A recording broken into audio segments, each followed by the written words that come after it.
Hey guys. Testing. Yeah, we're all good.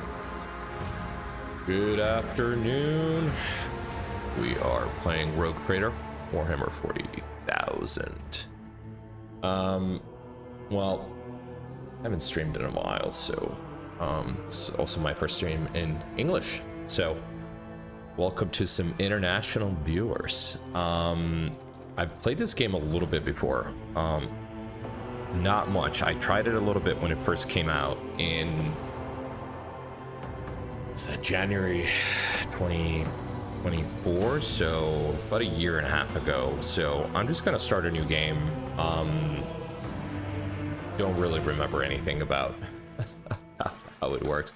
I don't have any of the DLCs yet, so figured we'd play through the main story first, then see how we do.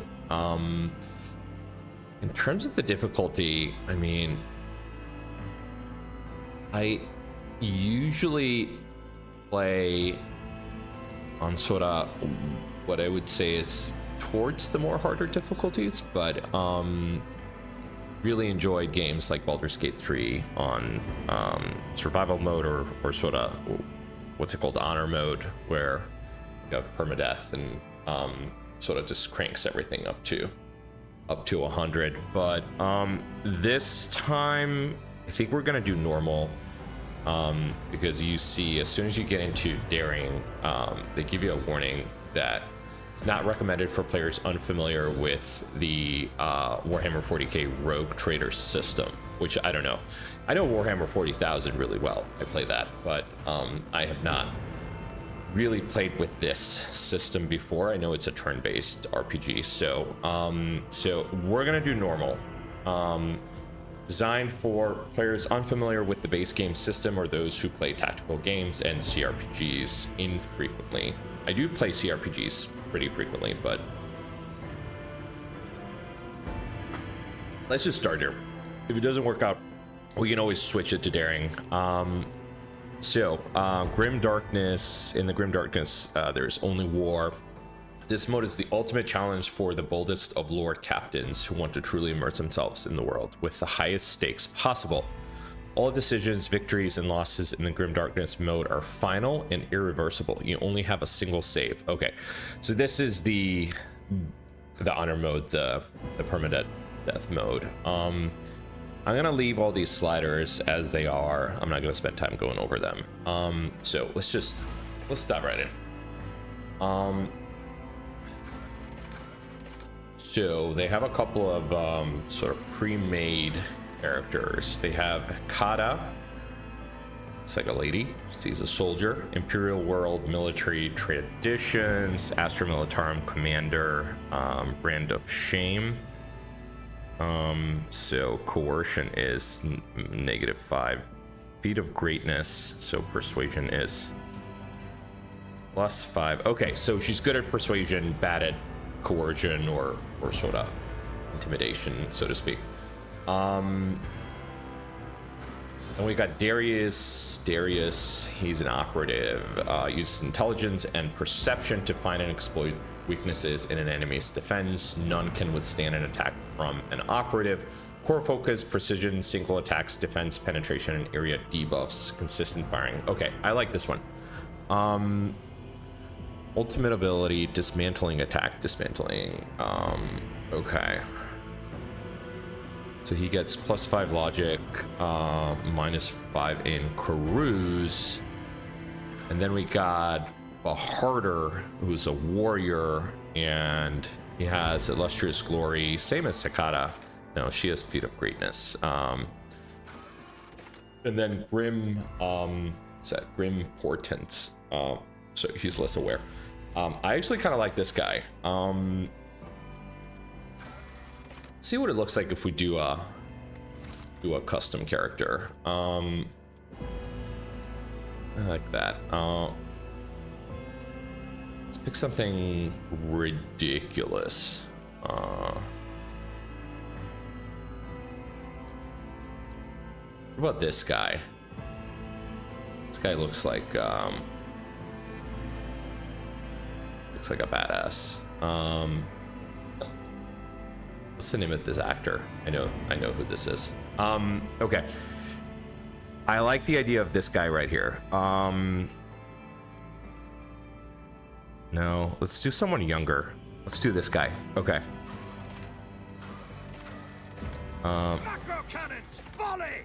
Stay faithful. The best defense is a good. I'll see you terminate. Your existence is not. Let me see. Perfect. Fire at will. I like this daring male. Okay. This is where he's born. On Death Worlds, the plants, beasts, and sometimes even the environment itself take aggressive and destructive forms. Inimical to human life, while it's exceptionally difficult to colonize, many Death Worlds possess valuable resources that require an outpost or another human presence. Okay, so this gives me survival instinct, strength, toughness, agility, less intelligence, and less fellowship. All right. I think we're gonna do sort of a tactical. I want to do like a tactical mastermind kind of build. So maybe something like this, where he's like, yeah, he's born inside a space vessel, or just the Imperial world. So an Imperial world is one of the million planets united by the belief in an immortal god emperor, hailing from hyper-technological societies to grimy feudal population. So humanity's finest, he would get Imperial world characters, can select any characteristic except for weapon skill or ballistic skill, and add a +10 bonus.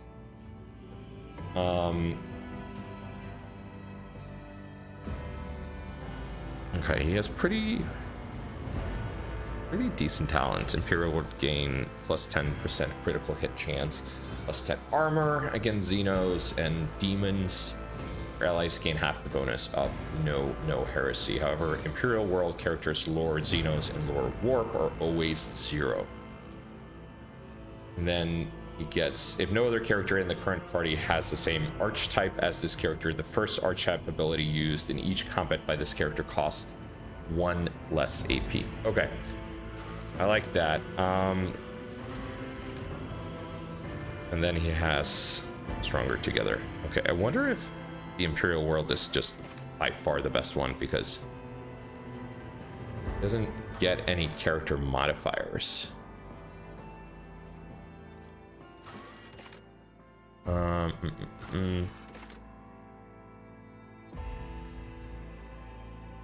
So Fortress worlds are planets where the entire populace is immersed in warfare. If we're gonna do sort of a like an Imperial asshole, like what's the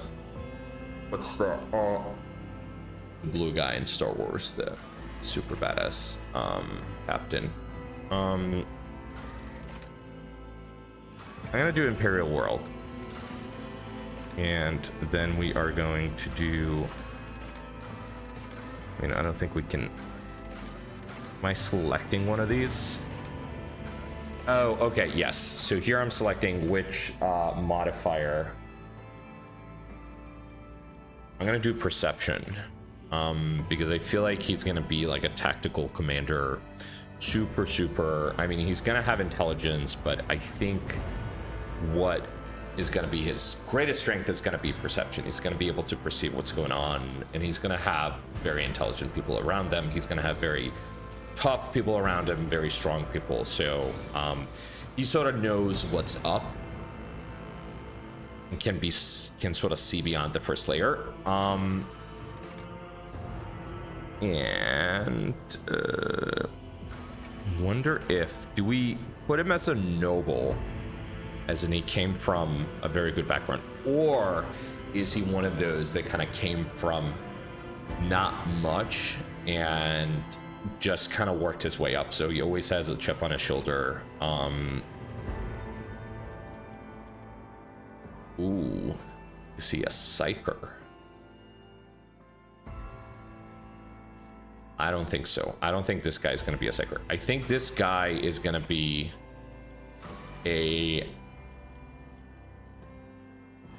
an Astra Militarum commander. It's a primary fighting force of the Imperium. Yeah, okay, so we know who those are, but what does that give him? He deals additional damage.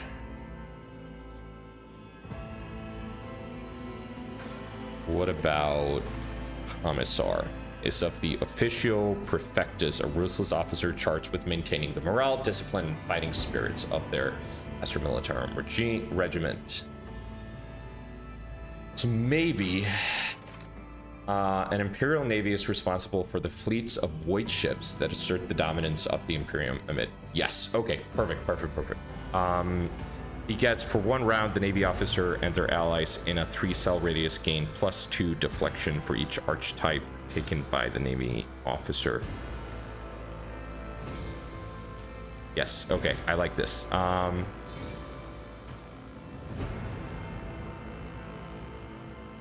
Is there anything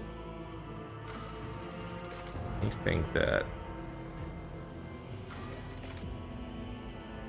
Just gonna see if there's anything that gives him more perception, since we were kind of trying to go for that. Seems that Astra Militarum will give him a +5 in perception.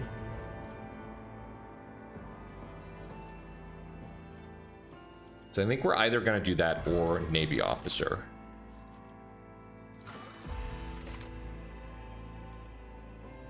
I think let's do Navy officer. I know we're not getting the bonus to our perception, but I think that's okay.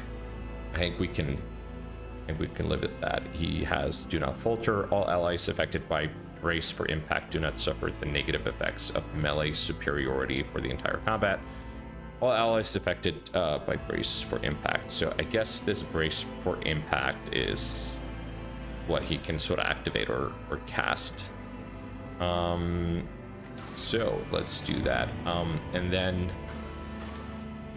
which triumph does he have? Under your command, a void ship braved a terrible warp storm without a single casualty among the crew. So this gives me awareness. This skill is affected by the perception. It encompasses the subconscious ability to react. Yeah, okay. So I think this is what we're gonna do. But let's see. We could get commerce, or we could get tech use. Yeah. So we're gonna do feat of greatness. All right. Darkest hour. You have journeyed through dark and forsaken systems, and the things you've seen have left a mark on your soul that will never heal. So he gets -5 to logic.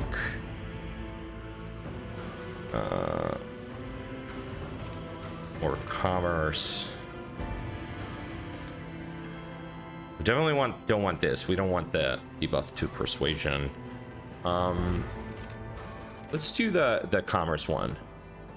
Ran a shame.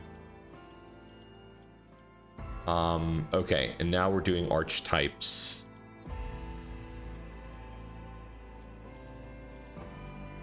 So basically, if we do officer or operative, we have to see which one do we eventually want. We can't see what these give us. I guess we can. Okay. If we start up here, warriors are combatants boasting exceptional melee prowess, capable of dealing high damage in close quarter combat and withstanding heavy amounts of damage. They also excel at drawing enemies' attention from less defended allies. Melee movements and dodge, armor, and parry.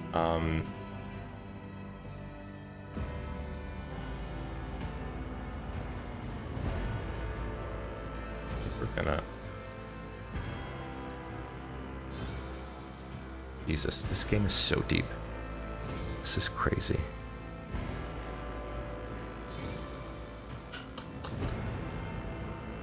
Like, I can go into warrior, That'll unlock Assassin Vanguard and Arch Militant.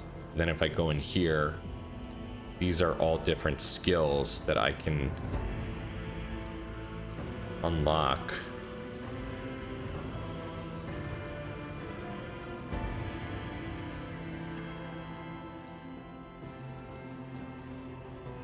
Yes.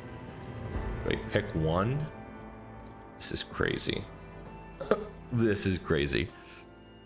I mean, let's just pick the one that makes the most sense. A soldier is a master of all ranged weapons.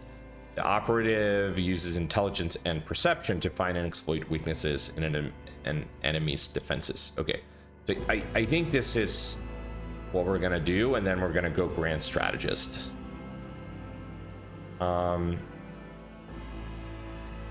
Yeah, perception up.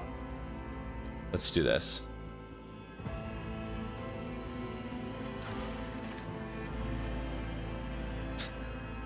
Now we are...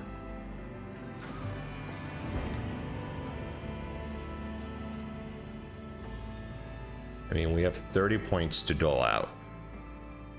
But do we want... Let's just go through it. Weapon skills reflects the character's competence in all forms of close combat. Ballistic skills reflect the character accuracy with all forms of ranged weapons. We got strength, toughness, agility, measures the character's quickness, reflexes, and poise. I mean, characters with high perception can pick out a stray bolt or shell casing in between the day-to-day morass of an underhive, or even tell when someone is being deceitful. We want that, but I mean, we're gonna need to be able to use a gun, right?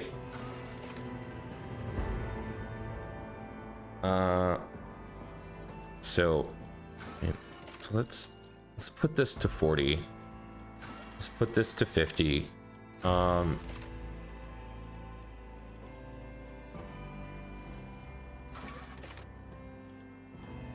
And then we want any willpower, reflects character's ability to withstand the horrors of the warp. Yes, so let's do that as well. All right, patient fortune, that's fine. Arcanum redemptionis. Cool, that's our chip. Let's do it. He is dressed like a jackass, but that's all right. Lord Tito is our name. All right, let's do it.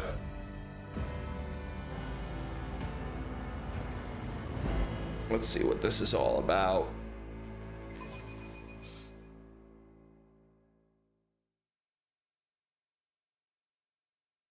There's a lot of people there gathered outside. Don't know what that's all about, but I'm sure they had a good reason.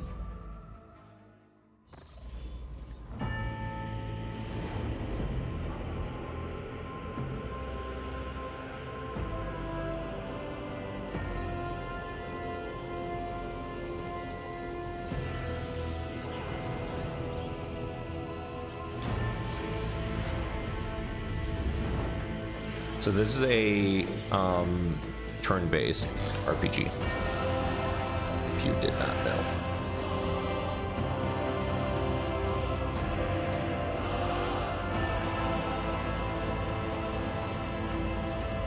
Pretty big ship.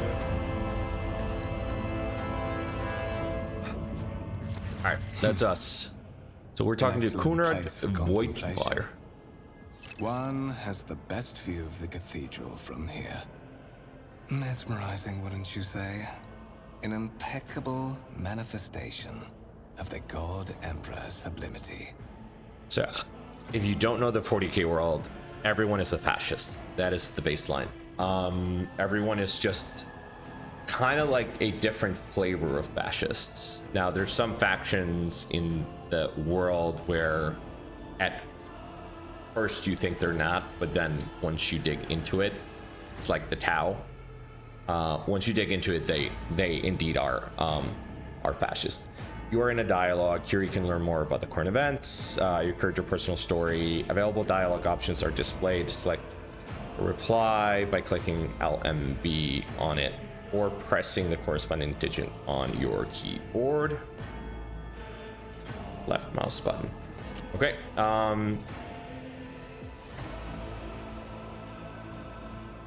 Truly an awe-inspiring sight. Frankly, such excess can be tiring. Have we met? Do you have a particular reason for disturbing me? My apologies. I did not seek you out to pester you with unwanted attention. Allow me to introduce myself. Conrad Voigtveer, Master of Whispers, in the employ of Her Ladyship Rogue Trader Theodora von Valencias. At your service. I haven't had the pleasure of speaking with you in person before. Okay. Voigtveer bows his head and focuses his attention on you. I can say, my name is Plorrinn. What does this say? You can hover the cursor over highlighted words to learn more about them. The tooltip that appears can help you better understand the world of the game or its mechanics. Words are highlighted when they first appear in text. All right. So, Rogue Trader, a subject of the Imperium with a unique hereditary title, a Rogue Trader is tasked with exploring and exploiting the still uncharted regions of the galaxy for the benefit of mankind. So essentially what you're doing is you're going out there, you're finding new planets, you're figuring out how can we screw them over in the hardest way possible. Commodore Plorrinn von Meinard, Lord Captain of Drus's Blessing. I have no intention of introducing myself. I'm going to say number 2, Commodore Plorrinn.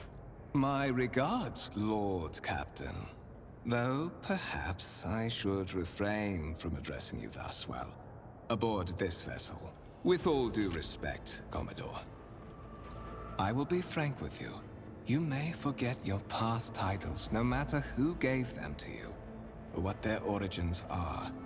From the moment you and the other candidate were brought aboard this void ship, your fate changed.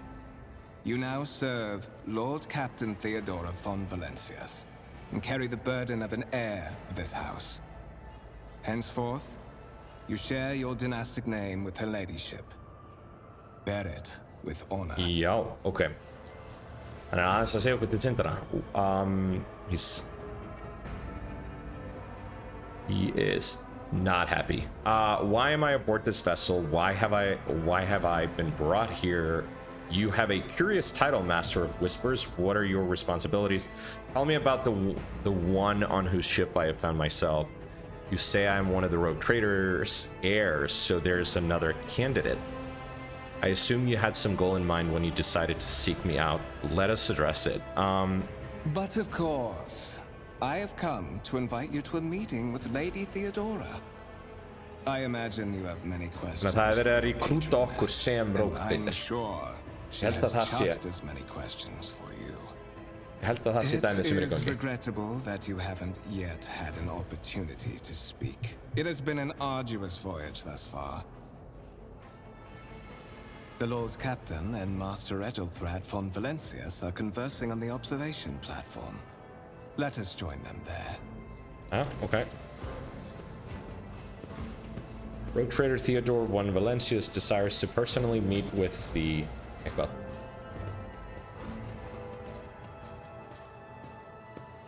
Let's see this through. Okay, interactable objects. Some objects in the game can be interacted with in a special way. They are marked with a specific icon. Some icons allow you to study objects. Other will transfer the character to neighboring locations or launch a small event. These icons become visible when your character is standing close enough to the interactive object.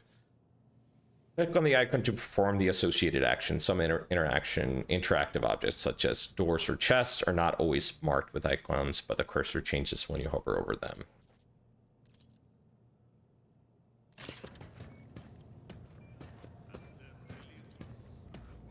Massive conference table, obviously crafted from real wood.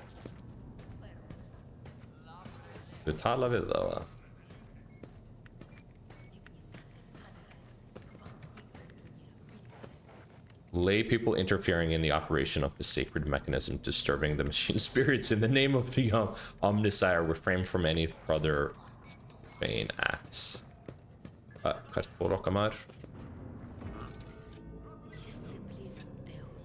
Stay sharp. Lite na.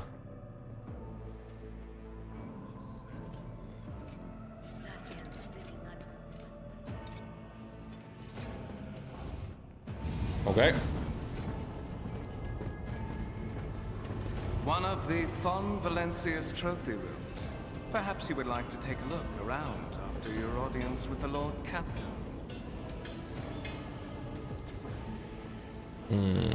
Okay.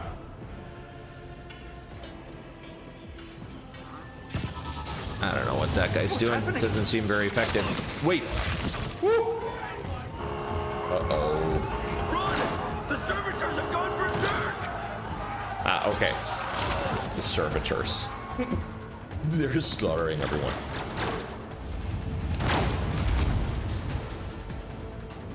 Violence is a Okay. proven solution. You have been ambushed. To survive the grim darkness of the future, you will have to face enemies of all kinds and fight for your life. These hints and tutorials will familiarize you with the combat system. Click the button on top of the screen to start the battle. Okay, so we are back here. And so these are the guys we have on our team. I don't think there's stuff we can do right now. I think... No. So I think we just start it.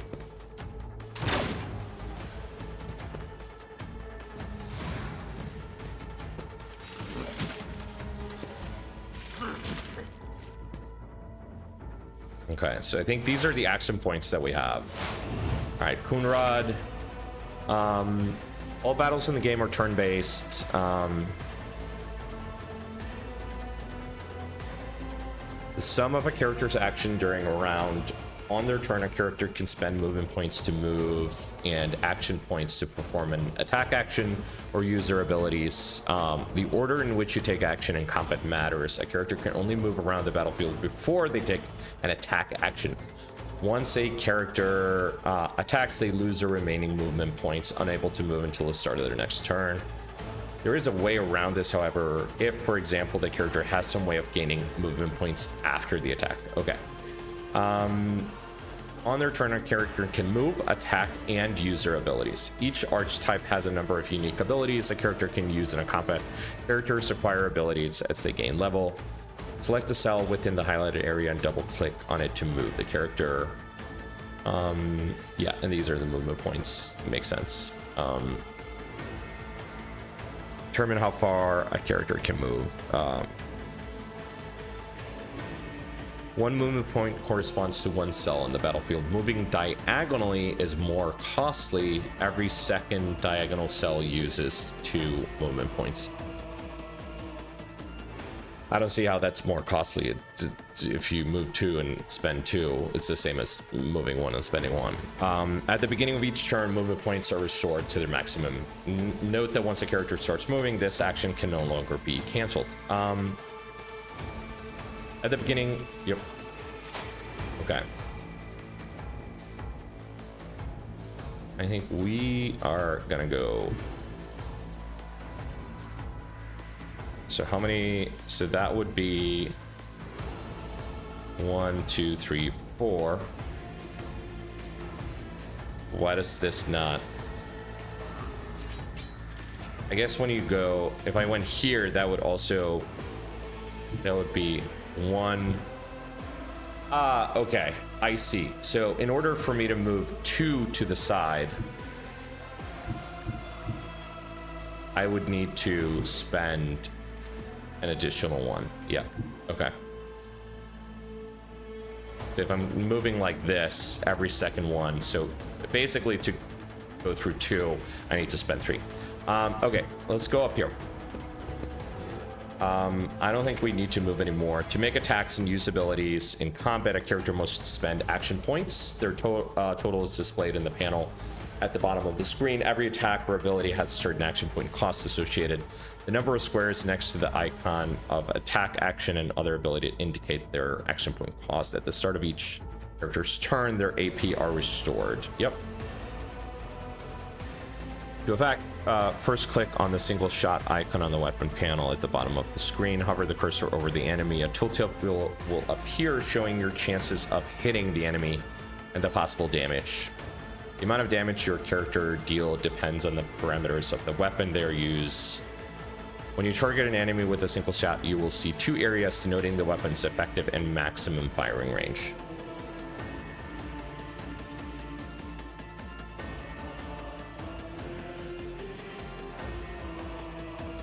Certain abilities in the game are considered attack actions and can only be used once per turn unless affected by a specific talent. If a character performs an attack action, they will not be able to attack again and will lose their remaining movement points until... Okay. So, I assume these are...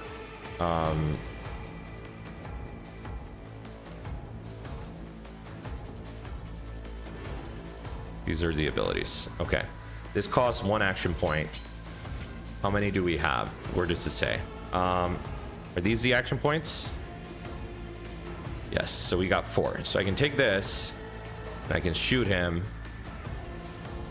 And this will tell me that I have a 45% chance of doing 7 to 11 in damage. Okay.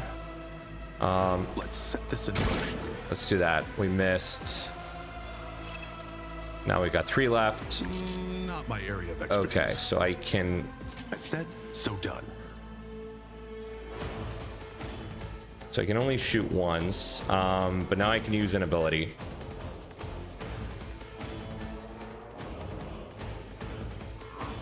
So let's do this one. Analyze enemies. The operative targets one enemy within the line of sight. The target immediately gains +2 exploit.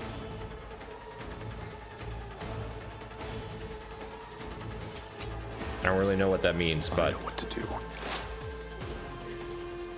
Let's do it. I guess I have 1 action point left, but I don't really have anything else to do. Consider that off limits. Oh, I already reloaded, and that cost me 1 action point. Okay, so that's that.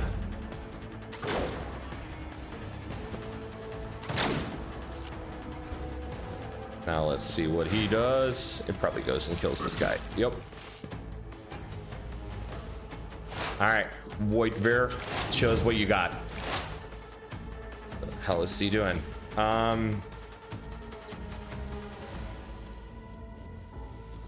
All right.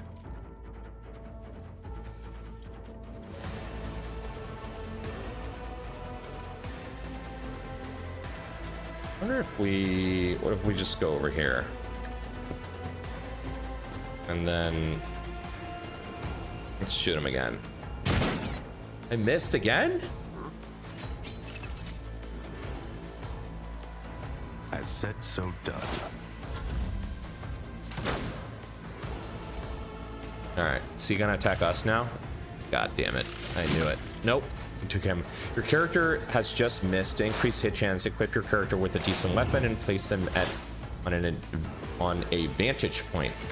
Okay, now I'm within melee range, so I probably cannot just walk away.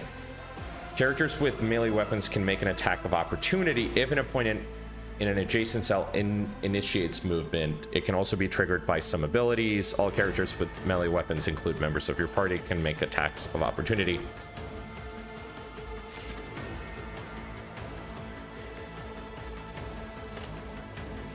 Okay, well,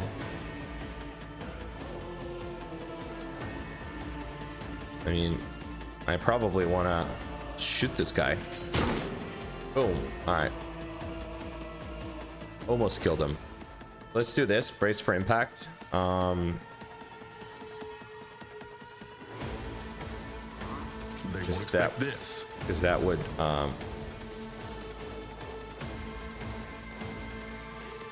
wait, what? Can I not use this? Did I already use it?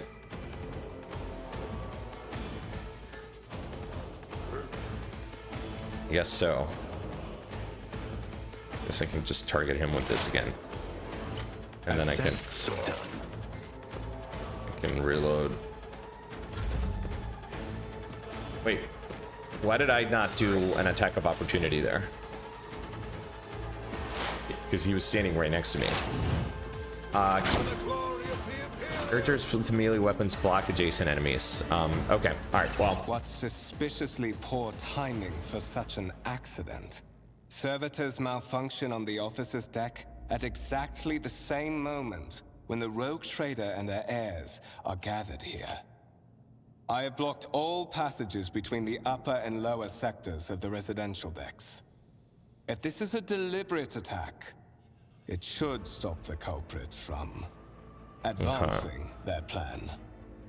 Voxcaster, a piece of technology used to communicate over short distances. All right. Well, let's see. That was suspicious. There they come. Bit late, guys. Bit late. I'm afraid I must remain here.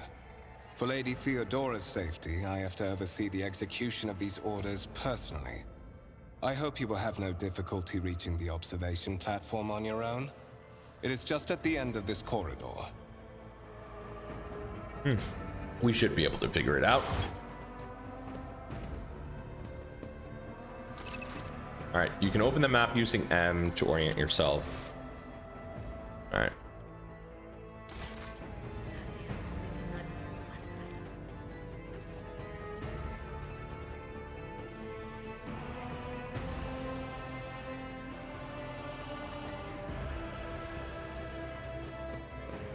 What is this? These windows look into the next room.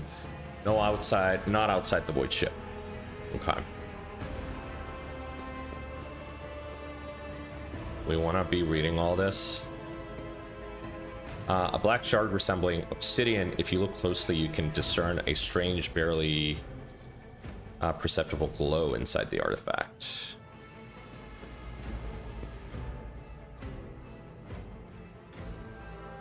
All right. Let's continue. Forge ahead. Never linger. It's down here. I see you raise. The Grand Worship Temple occupies the entire space below the officer's deck and is lit by countless candles and lumens. Yeah, baby.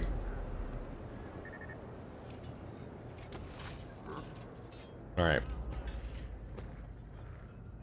Let me check what's over here. I beg your pardon, your lordship.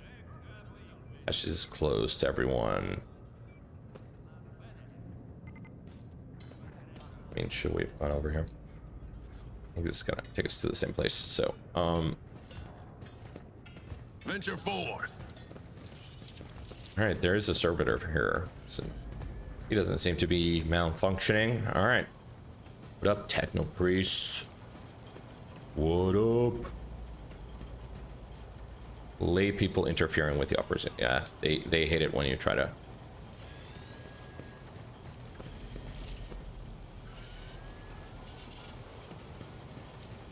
Is this where we're going?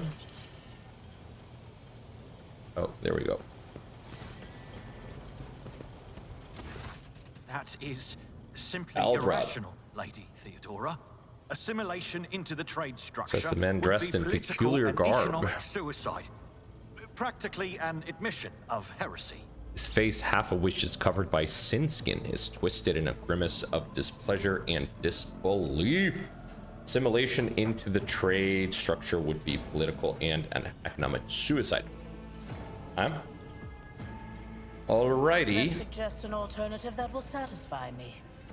So I guess she is the main biatch. No worse than my seneschal could have done. Make a decision. What will you do with Ion 6, Edelthrad? What do we think that is? Ion 6. Survey the room. Your first impression of Edelthrad, who appears to be about 30 years old, is of parchment-like skin stretched over a tightly bundled mass of sinew, implants, mechanical or electronic cybernetics, and bone. The nervously twitching fingers and face twisted by a slight tic and a jerky movement are all signs of some illness or defect that has taken over his physical form. In stark contrast to Altrad, Theodore von Valentius features appear as if they were carved from marble, eternal and indestructible. Head raised high, proud postured, hands clasped casually behind her back. Everything seems to emphasize the difference in status between her and Edelthrad. Next to the two of them, you see two more men. One is a gray-haired officer of impeccable bearing who is studying the contents of his data slate. It's kind of like an iPad, I guess. The other is a behemoth bristling with holsters and baldricks containing all manners of weapons. Our second candidate has joined us. Approach and give me your answer. Okay. Consider So I this guess we are the hypothetical second candidate. situation. Ion 6. A new world on the fringes of the Coronis expanse. High seismic activity, regular magma eruptions, metamorphic rock deposits, prospects for large-scale mining. The world is populated by natives who worship some heretical underworld spirits that protect those who offer them sacrifices. Flights of fancy, you might say, but attempts to install ore extractors have failed for the second time. The mining crew sent to the planet's surface simply vanished overnight. My question to you is, what would you do with this poison? Okay, so we find a planet. There's some good minerals. People there are crazy. They worship, some underworld spirit. They send down a drilling crew. The crew vanishes. Your character's skills reflect their knowledge and capabilities. Some dialogue automatically initiate passive skill tests. Each skill test has a difficulty up to 100. To succeed, you must roll a value less than the sum of both the stated difficulty and the value of the skill used for the test. Okay, so if the difficulty is 30 and your skill is 30, you just have to roll below 60. So yeah, your character's tech use skill score is 40, so 40 minus. Okay, so the difficulty is always going to be a negative. So if the difficulty is negative 30 and your skill is only 30, then you can't pass it because you'd have to roll below a 0.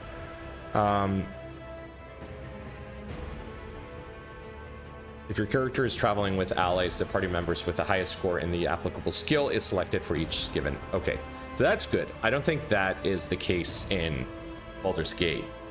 I think whatever character you're using for the dialogue is the character that gets selected for that. Okay, so we have a couple of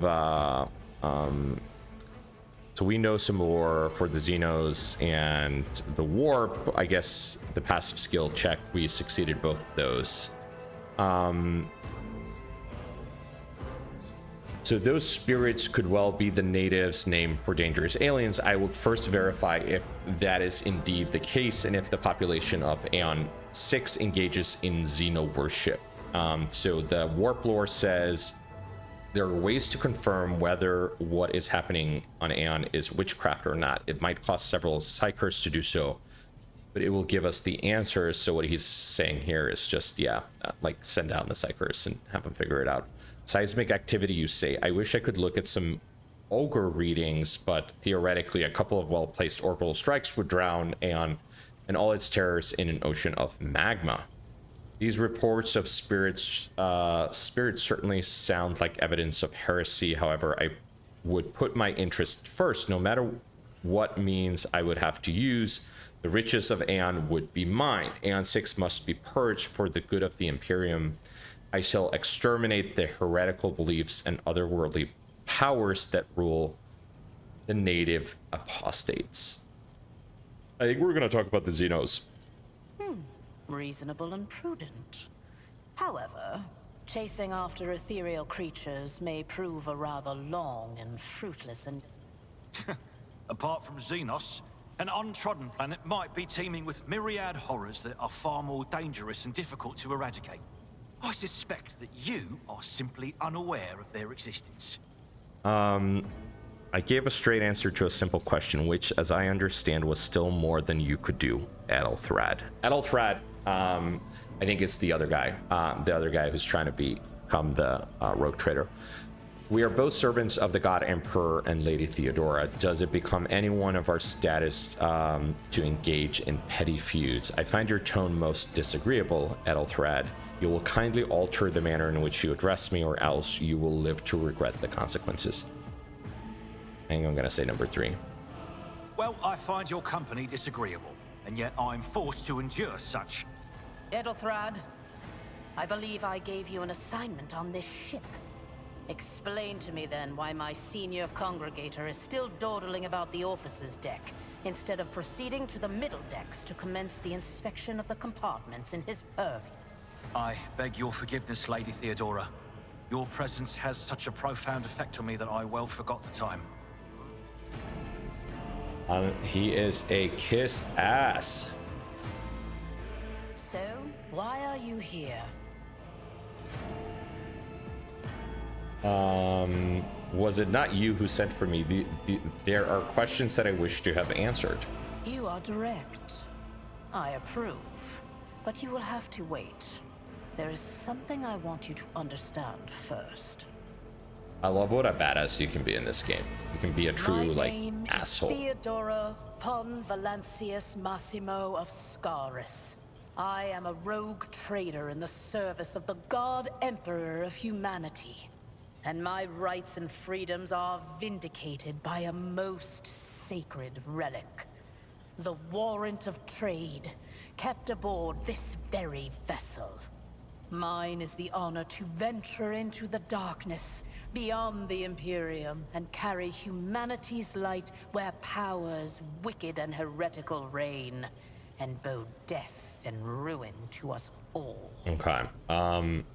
We obviously know what the Rogue Trader is. The God Emperor is, you know, the golden god on the throne. If you don't know 40K, it's essentially sort of this godlike human being, or at least was a human being or a demigod that now lies in a coma of some sort. Very difficult to keep him alive, but all of humanity worships him and calls him the God Emperor. The guide, the ruler, and the higher power to which humanity offers their prayers for aid and deliverance. The Warrant of Trade, a sacred relic document that affirms the preeminent rights of a rogue trader throughout the galaxy. Okay. So I guess she's a rogue trader, and she's recruiting some folks here. It is my decision alone to determine the fate of whatever I find past the bounds of the explored void. She has full discrepancy over, along with all there is to find thereon. full discretion. Resources, people, riches, and mysteries is mine by right. I command millions of lives, rule over numerous planets, and possess fortunes that no planetary governor or commander could dream of amassing. And you are one of those with von Valancius blood in their veins and a rightful claim to this inheritance when the hour Are we supposed to be comes. related to her? Is that the plot? I'm ready to take on this sacred purpose. It's all too sudden. Does this mean there are other heirs? Yeah, let's ask her that. Naturally. Some have yet to arrive on board. So I guess it's not that other guy. The pleasure of meeting one of them. Oh yeah, I Adelthrad guess it may is. be somewhat Adelthrad. disconcerted by the scale of the responsibilities that may potentially fall upon his shoulders. However, I have a good feeling about him as a candidate. Okay. Blood right alone is not enough to earn the high honor of becoming the bearer of a warrant of trade. Nonetheless, your abilities and talents may yet prove useful. If not for the role of Lord Captain, then for that of their closest ally. Alas, even those responsibilities can at times be too challenging for those who share your blood. Kunrad Voitvir served me for many years before he made his mistake. Okay, so I guess he was a Lord Captain or served. Is she the Lord Captain? Is that that what this is? If you are satisfied with Adelthrad, then what sense is there in having this conversation? Why are you wasting your time on me? Did I hear you correct? The Master Whisperer is related to you. Let's say number 4. Impatience. I am rather fond of impatient people. Impatience. They are not as quick to resign themselves to circumstance and more eager to show initiative. Even if I do choose Adelthrad as my successor, I will still require loyal advisors. The skills and knowledge you acquired in your former life may prove invaluable here in the Okay, so she's saying that even if she does choose this Adelthrad over us, you then were we can once still a Lord serve. Captain yourself, aboard your own ship. You know everything there is to know about the life of this gargantuan beast and its thousands of crew members. Okay, sorry. You know how fickle machine spirits can be, how weak-willed are the rabble from the lower decks, how a single tactical decision can turn the tide of a battle. Few people can claim to have such priceless experience that is so highly sought after in my calling.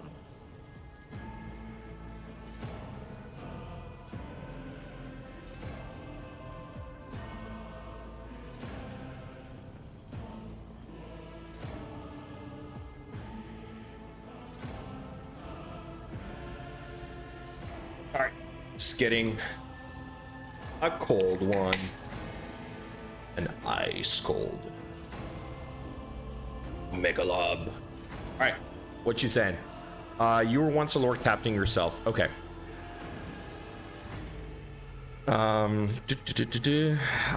You know how fickle machine spirits can be. Okay, so that's the thing about 40K as well, that even the machines, they have some sort of spirit in them that, you know, as a human, you can't fully trust. A spirit believed by the adherents of the cult Mechanicus, which inhabit and controls any technology in existence. Moreover, your courage has made you far more famous than you yourself probably realize. True feats of heroism will forever live on in the annals of the Imperium and bring honor to the von Valancius line. All right, then let's just say I am ready to take on this sacred purpose. Oh yes, you would be, wouldn't you? The question is, am I ready to choose you over the rest? You came aboard hours before the warp jump, and have not yet distinguished yourself in any way. As things currently stand, I have doubts that you are suitable for the role of Rogue Trader. Okay, I guess we choose one of these. The Master Whisperer is related His to you. kinship to me is most distant, as is yours.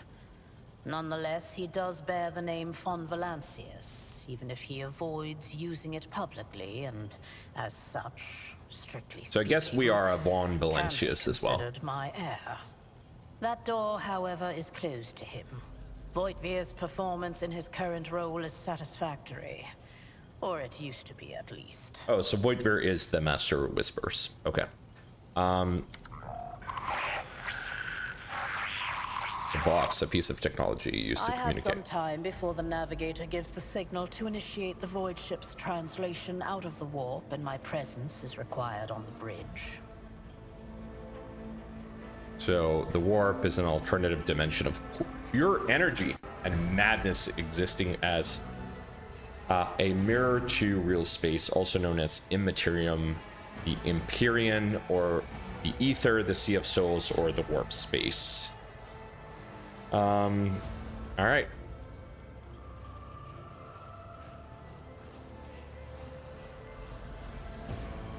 Where is your ship headed? The Rycat system, the domain of Rogue Trader Winterscale, one of my peers and rivals.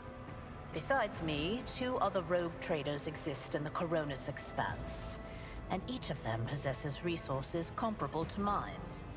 Perhaps you will one day assist House von Valancius in surpassing both of them in affluence and splendor. Okay.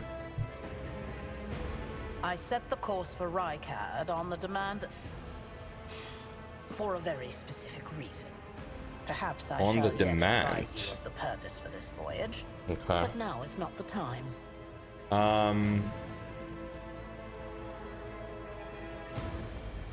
What are my current responsibilities? Observe, learn, absorb.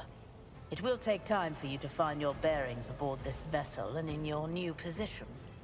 Eventually, I will find a post that suits you as I did for Edelthrad. Until that time comes, consider yourself my aide. All right. Put him on. Is that so? Let's ask her what happened on the deck. Perhaps the technomats were careless during maintenance. Or it could be the warp playing tricks on us in spite of the Gellerfield. Or perhaps there is something to all the stories about the ship being possessed after all. Ah, spooky. Lady Theodora, for the God Emperor's sake, surely you do not intend to start repeating idle rumors spread about by uneducated riffraff. So I guess he's referring to the ship being possessed. Now, enough, Abelard. Such hearsay amuses me. Idira eagerly retells me everything she learns from the whispers of her unseen advisors. This ship is ancient. It has enough hidden nooks, malfunctioning cogitators, and unused compartments to make ignorant folks speak of specters dwelling inside the bulkheads and plotting against those who yet live. Okay. Surely I should not have to explain such things to a former Commodore? Did you never set foot outside your stateroom? Okay, I probably shouldn't have asked that. That was dumb. Vessels such as this one are capable of leaving real space and traversing into the warp, an otherworldly dimension of cruel and unthinkable forces. By entering it under the protection of the Gellerfield, we shorten the route to our destination, crossing distances that would require hundreds of years in a matter of weeks instead, sometimes in days or even hours. That is how humanity spread across the galaxy. That is how we were able to build the Imperium, which spans millions of stars. Okay. In that case, I shall head to...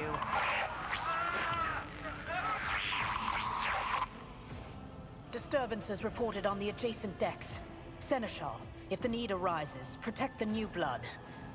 It is possible that the chance to prove your worth may present itself sooner than you may have anticipated. Okay, the Lord Captain freezes, listening to the voxcast, and nods and draws her weapon. Disturbance reported on the adjacent decks. Seneschal, if the need arises, protect the new blood.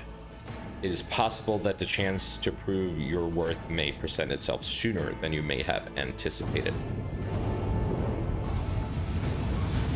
Oh, shit. Are these supposed to be the servants that have gone out of control? No, these seem to be Challenging me was a mistake. these seem to be other guys. All right, all combatants act in turns, and their order is determined by an initiative roll. The order of turns is displayed on the left side of the screen from bottom to the top. The character at the very bottom goes first, and then the one above, and then so on. Okay, we're gonna start with Theodora. Am I controlling her? No. I'm just gonna do start battle. Emperor, protect me. Okay. She gave a buff. Tactically sound approach. One fewer target. There we go. Double kill. Hell yeah. Woo! Weapon at the ready. Let's go, buddy. Melt a scorching area attack. Chaos guides me. Alright, use cover to avoid enemy attacks. Cover that a character can hide behind are marked with a shield or a shield with a skull. When standing close to them, the character will automatically take up an advantageous position. In this case, the chance that enemy attacks will hit the cover and not the character behind them increases. The character will not receive a bonus if attacked from a side not protected by the current cover.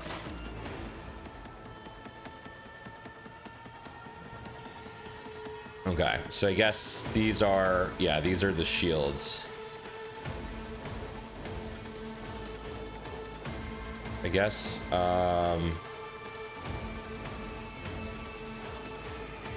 I still want to be in the fight.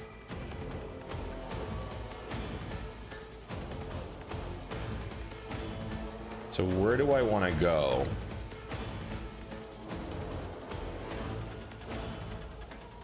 So that's what she's doing. She's taking cover here. I really have a terrible, terrible pistol. I have this stub revolver, which is just absolutely horrendous. So I don't know what we're gonna do. Because after this, all these guys get turns. This guy, he goes next, then this guy. So they're all gonna go. I guess I want to try to avoid this brawler here. What if I just go over here? That way I can shoot at this guy, but still be protected from this guy. But then this guy's gonna shoot me. Let's just try it. Let's take this guy. All right, I can kill this guy. I guess I could kill this guy as well. I mean, 95% chance that I will. A costly mistake. Oh yeah.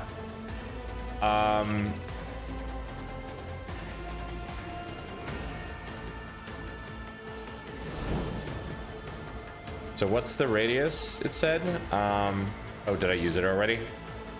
Okay, sorry. I did it again. If I click it, then I use it. Your character has just landed a critical hit that deals increased damage. Character's critical damage is 150% of their normal. However, certain talents, effects, abilities can increase it. Certain weapons have their own critical damage stat, which added to the character's total stat value during attack. Okay.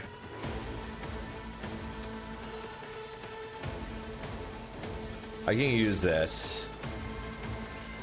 Let's do this guy.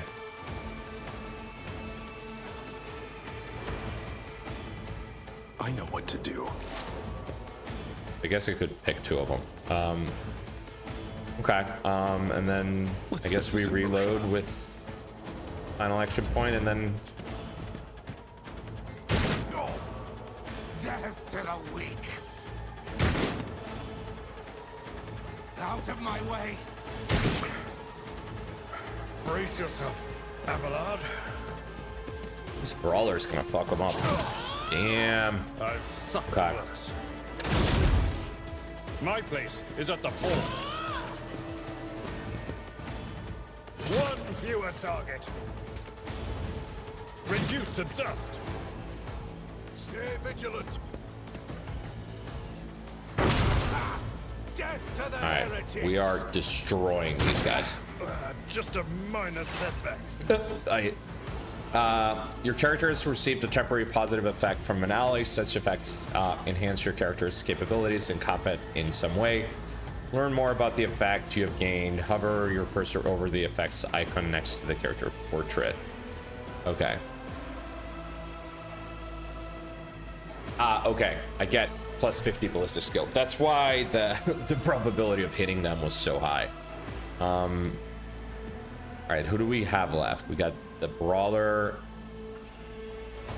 and we got the cutthroat.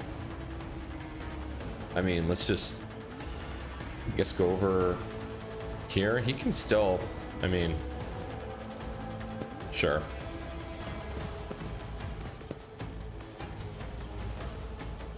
We'll kill this guy. As said, so done. Done and done. And then we can, I know what to do. put some exploits on this guy. What is that? If the operative hits a target with an exploit stack, the attack deals plus 5 times perception bonus. More damage. Okay, so should I be... I should be doing this first and then shooting, right? In order to... For now.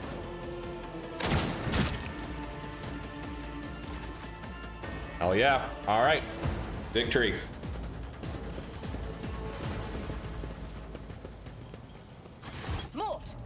team with you and clear a path to the transport line. Do not let a single whoreson survive. Didn't bat an eye when that scum burst onto the deck, huh? Not bad. I have seen many an officer who panicked at the sight of combat on the upper decks. The false sense of security offered by their position makes them that much more vulnerable to the harsh realities of warp travel. Alright, what are your orders? Mort has gone on ahead to clear a path for us. If you want to make yourself useful, go after him and see if the Arch-Militant requires aid. And be quick about it. Alright, talk to Theodora, find the Arch-Militants. The officer deck is under attack by an unknown enemy, so Arch-Militant Mort has left to clear the way to the lift leading to the upper decks. The officer has not returned yet, so it's time to find out what caused the delay. You going in here? No.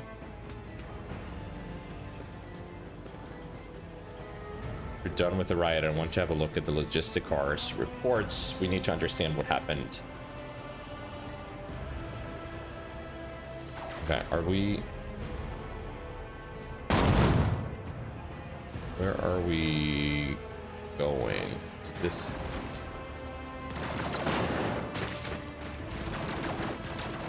Will the map tell us?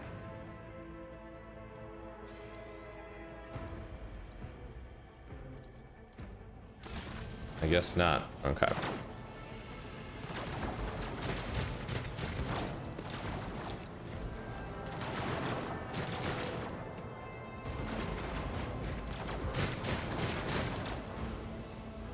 Onward to victory.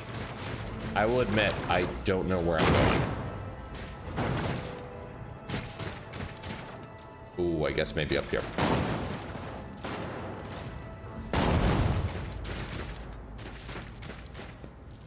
Yokusta Salbarat.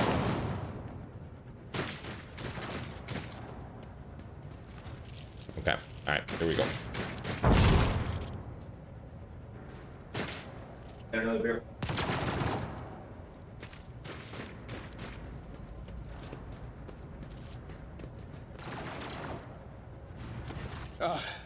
Thank Providence you are alive and well.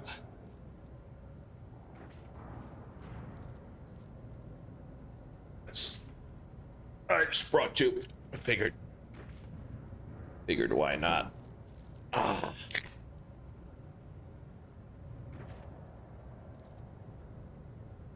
All right. This is the same guy, Conrad Voigtver. Let's out a sigh of relief upon seeing you. Thank you, Providence. You are alive and well. Always on time, eh, Conrad? The moment we finish chasing the riffraff around the deck, you show up. Always just after the fighting's done. You could set your chrono by it. Mort, hold yourself together.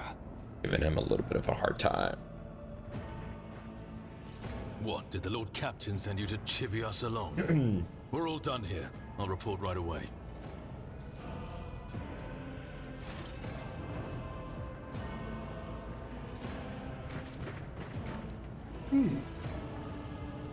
Master of Whispers, what All right, is I guess she's happening there. on my ship? The Voxnet is silent. The Vox Master is not responding. Armed assailants have stormed the officer's deck, and my arch-militant just destroyed several more heretics on the way here. Is this a severe case of warp madness? Have some of my crew lost their minds and forgotten who they are and whom they serve? Report! Okay. She is pissed off. I have not yet received word from the Engineering regarding any Geller field failures, but communications were already unstable half an hour ago, and now they have ceased altogether. Whatever the cause may be, the consequences are spreading fast. I am receiving scattered reports from the middle decks, and the only voxcasts from the lower bays are one-way heretical gibberish. That the madmen have already reached the officer's deck suggests that this outrage was planned in advance. Perhaps this is an organized mutiny. Ooh. Okay, mutiny. But who would attempt a mutiny here in the warp? A mutiny against the Emperor's anointed execute the traitors, every last one of them. We must provide immediate assistance to those still on the middle deck. Perhaps then we might stop this wave from spreading. If this is indeed a severe case of work madness, then the situation is dire. So I'm gonna say number 2, a mutiny against the Emperor's Anointed, execute the traitors, every last one of them. First, we have to confirm that the bridge and the Navigator's Sanctum are secure. And I have the means to do both things at once. Okay. I'm not really sure how she's gonna do that, but that's fine. Edelthrad, where is he? I must know if he is unharmed. A psyker aboard a ship that is potentially being assailed by the warp could pose a greater threat to himself and others than a whole army of madmen with improvised weapons. So I guess Edelthrad is a psyker? I tried to locate him, but the last thing known about his movements is that he arrived on Transitional Deck 18. Blast it! Master of Whispers, find Edelthrad immediately. Seneschal, locate Tlas and the Sister of Battle. Both are to remain at my side. Arch-militant, with me. I must go to my study. And it appears we might encounter heretics along the way. Hell yeah. If I may, Lord Captain. Transitional Deck 18 is at the heart of the disturbance. And if our goal is to bring Edelthrad back, I could use some support. After all, I'm not as adept at directly confronting enemies of the House as the esteemed Arch-militant. And taking into consideration Edelthrad's psychic powers. Okay, so what's the deal? Settled. Find Edelthrad and bring him here. So we're supposed to find him. Whatever All right. state you find him. This Okay, elevator we can do that. leads to restricted compartments such as my personal chambers and the bridge. Do not let me down. I require This you elevator both. leads You to understand? restricted compartments such as my personal chambers and the bridge. In whatever state, what does that mean? I hear and obey, Lord Captain. I shall do everything in my power. Sorry. I shall do everything in my power. Not everything in your power. You will do as I say. You will do as I say. I'll have your heads if you fail. Is that clear? Then move out. All right. Mort.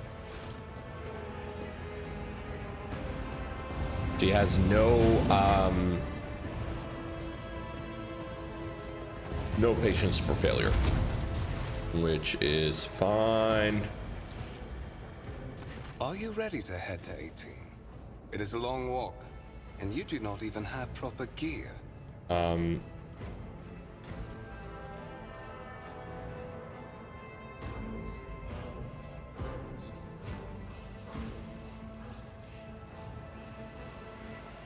So how do we get the proper gear?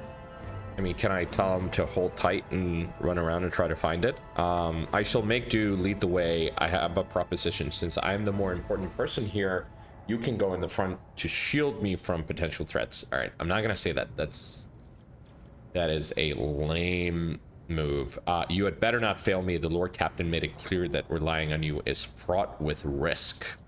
I see you have quickly earned Lady Theodora's trust. If she is already sharing her closely guarded secrets with you. But that is no longer relevant. Okay. So it's saying that's not no longer relevant. Something hits you hard with a sharp crackle, and you are consumed by unbearable, gut-wrenching pain. Damn. Yeah.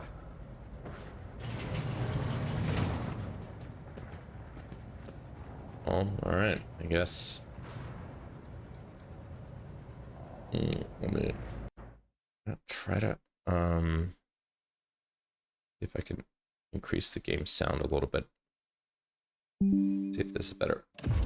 All right, so we're going to the upper deck. Damn.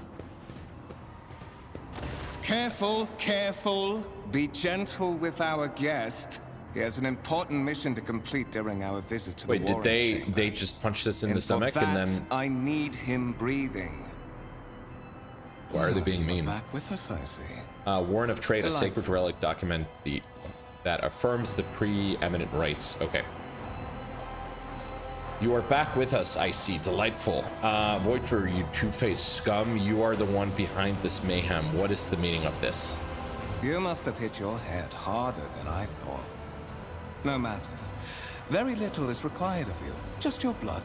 Okay, Which so you can he is the either share traitor. of your own volition. Not the rogue traitor, I will spill but the it actual for traitor. You. We are in the anteroom of the Warren Chamber.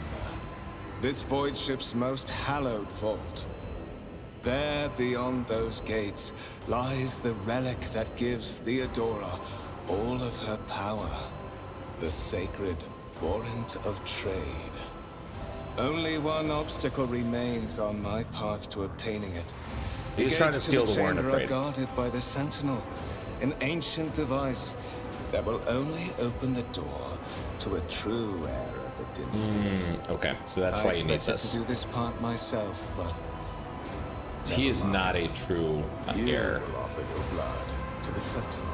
Why are you doing this? What is this in? What is it, inbred? Is your blood too thin for the Sentinel? I guess maybe he is. I have no intention of helping you. I will help you as long as you spare my life. Will you let me join you? We can take the warrant from Theodora together. Ooh, okay. Do I wanna see if I can fuck her, screw her over?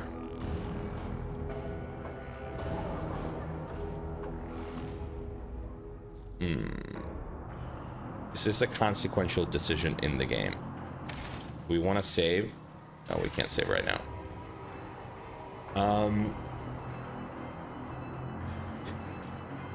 No, I'm not gonna join him. That would be a I am afraid that you have no choice in the matter. Try to resist, and I will demonstrate the power that the warp holds over mortals. Come to think of it, I might even take some pleasure in doing so. to the void with you.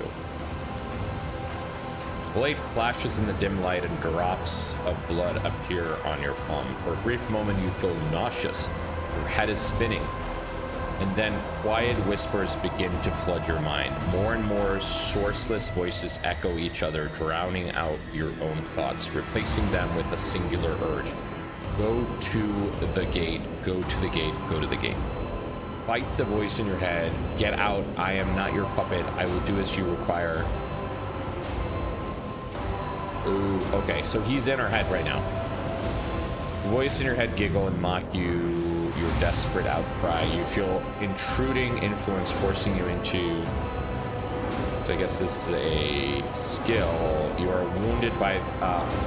you were wounded by the corrupted weapon, which led to a warp entity invading your mind.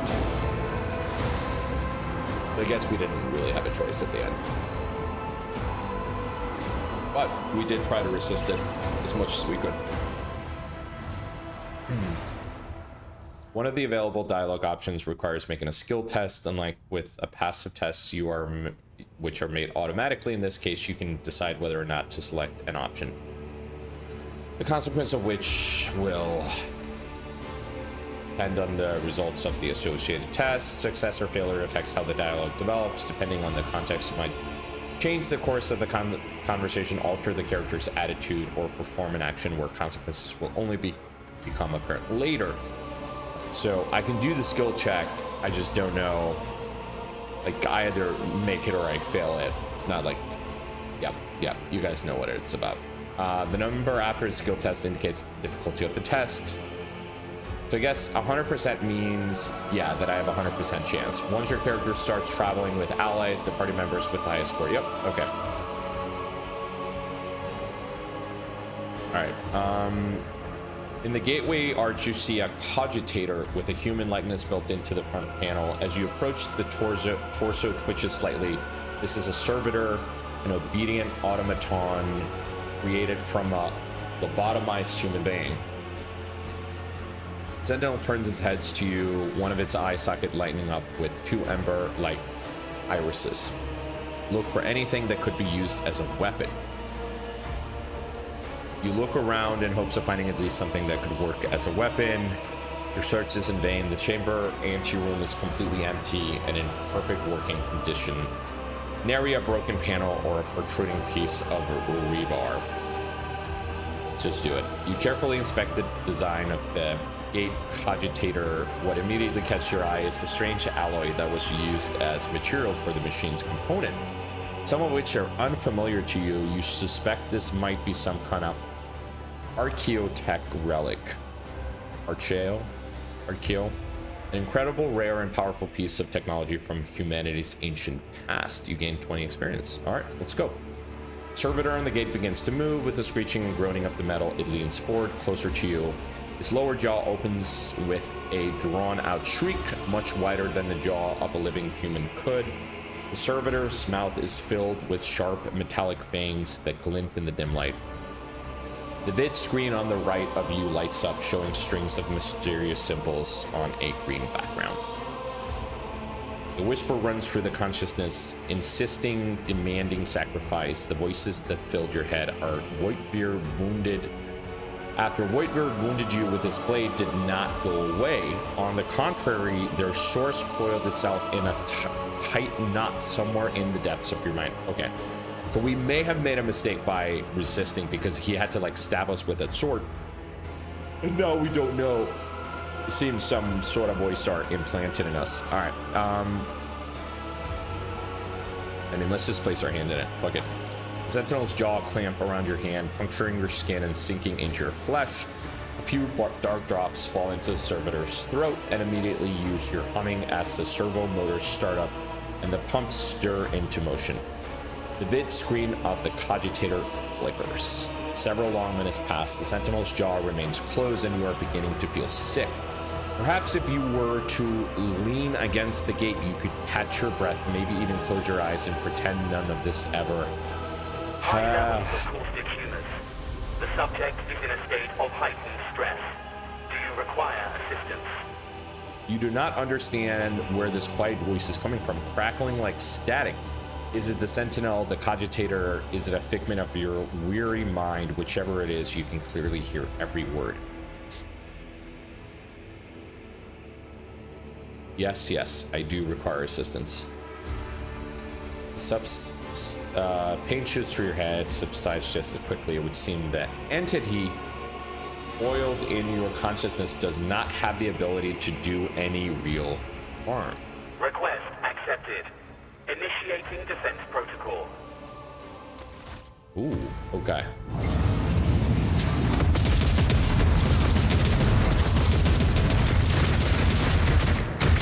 Hell yeah! Get up! There is still another way. Okay.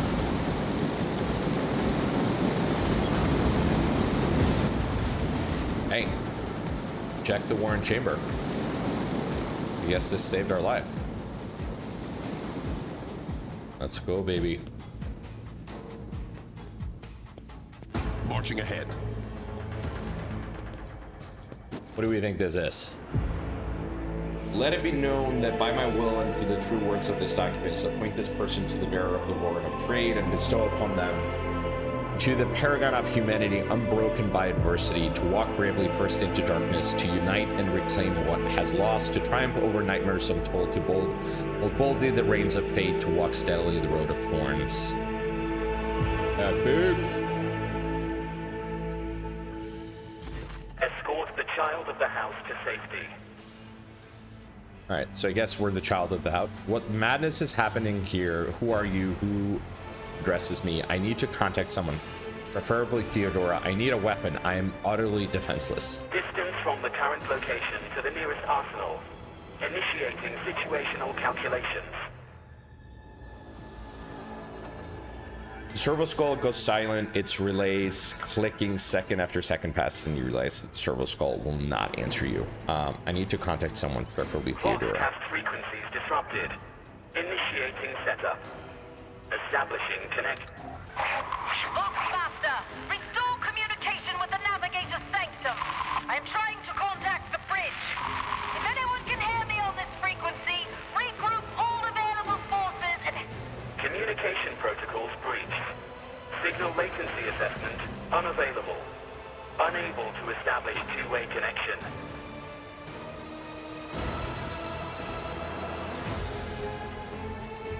temporary obnubilation following acute stress. Mobile unit of the Warren Sentinel standing by. Okay. Are you a Warren Sentinel?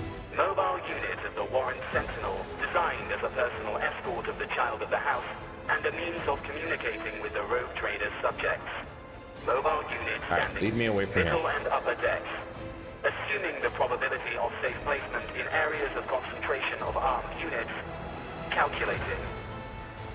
To prevent unauthorized units from breaching the Warren chamber, preemptive sealing must be initiated. The mobile unit will start executing the received order immediately after the safety of the warrant is secured. Okay.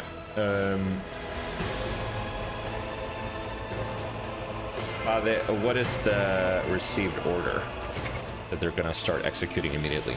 As the game story unfolds, you will see notifications at the top of the screen indicating that the status of your current objective has been updated and that new information has been added to your journal. You can open the journal by pressing J or clicking the left mouse button on the notification on the top of the screen. Journal entries help you keep track. Here you can find information. The rumors and contract section also contains important information. You will learn more about them later. Cool.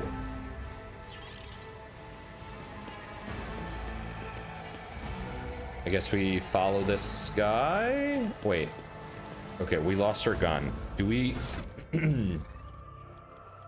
We do not have anything in our inventory. I guess we lost all of it. We don't have any equipment on. I guess we just look like this, even though we don't have anything equipped. Right? So...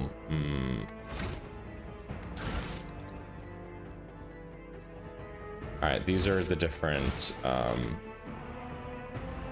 Corpus Valancius. This is probably like a codex or something. Cargo management. It's probably formation. Cool. Alright. Let's see this through.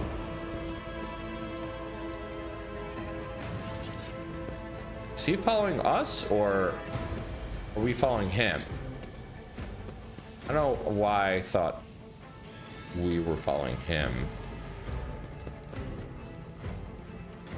Are we supposed to...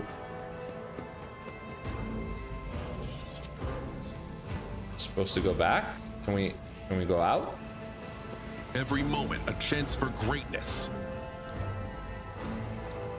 Are we supposed to still be in here?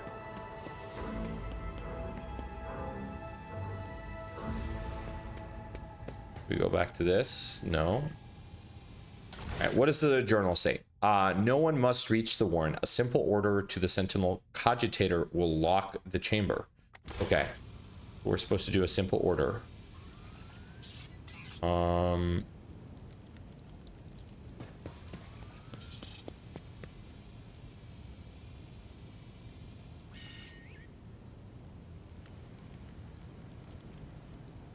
right, seal the warren chamber. Okay, we just had to go outside.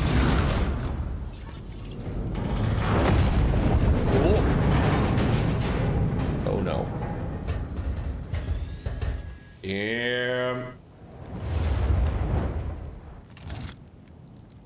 Run, fools, or fall! Who is that? Kind of a badass is that? Let's go. Oh, this is the guy that, the guy was in the battle before, right? I think so. Yeah, Avalar. He's lost some of his former polish. Whatever his are you forehead is doing in the sweating. warren chamber? How did you... Throne, preserve me. What is the meaning of this? Throne, an arcane cybernetic artifact that encases the God Emperor. Conrad Voigtver is a traitor. When we parted ways on the officer's deck, he stunned me somehow and brought me here. How do you find me? Are you with the traitor Voigtver? What? He intended to take revenge on Theodora for something, and trying to reach the warren was somehow part of his plan. He's clearly serving the unholy gods of the war. serving the gods of the war. Kunrad is a heretic. Oh, Voidfear, you void rat. Madness. And this mutiny is likewise his doing, no doubt. Yes, it is. Voidfear openly admitted that he is the mastermind behind the mutiny. So it would seem, but he's not here, and we have a mutiny to end. For a mere seneschal, you are asking too many questions. Saints' blood! And it is small wonder that the heretics are so well organized. I thought his order to seal the passages between decks was his attempt to stop the attackers from spreading to other levels. But now I see the real reason. It was to stop the enforcers from intervening. At least you are alive. He was playing and us now all safe, along. Master. Alas, That I doubt bastard. we can afford to look for a compartment to sit out this disaster. All right. You're in a bad way. Abelard, what do you got to say? I can treat your wounds. I have a Medicaid kit with me. And for the love of the throne, now is not a good time to be walking around the decks without means of self-defense. Here.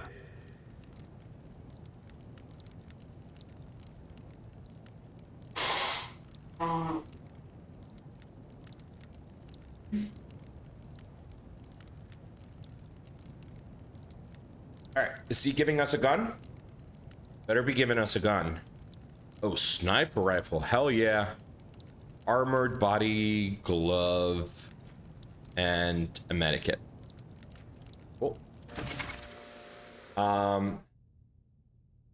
While fighting, your character can lose some of their wounds. Your character has suffered an injury after being attacked by Kunrad. This happens when a character receives damage that exceeds 50% of their maximum wounds within one round. Injuries reduce the character's resolve. Influences how efficiently and for how long characters can fight in the battle. Alright, when a character initially suffers an injury, it is considered a fresh injury during the first 3 rounds. Once 3 rounds have passed, a fresh injury becomes an old injury. A fresh injury can be healed using a medikit without passing any skill test. Old injuries can be healed with a medikit, but that required the character to administer the treatment. Alright, so you gotta pass the skill test if you wait too long. Note that when a character loses all their wounds, they fall unconscious. Once the combat is over, the wounds of all party members are replenished automatically, but any injuries they may have sustained remains.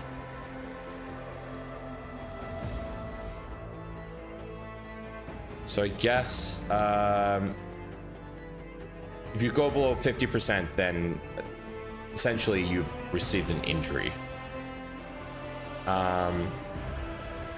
So if you're above 50%, you get fully healed. If you're below it, you got to use the medikit.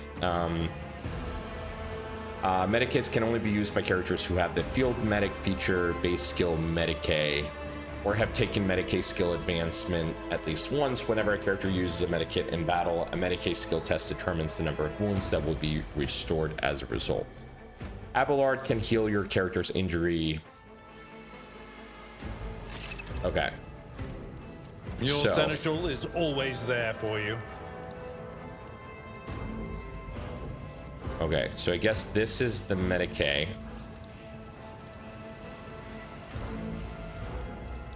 So let me help. I am beholden to you.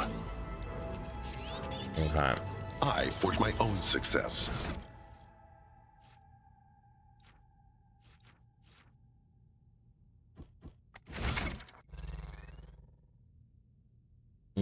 To equip new weapon and armor, open your inventory from I and double click. Okay.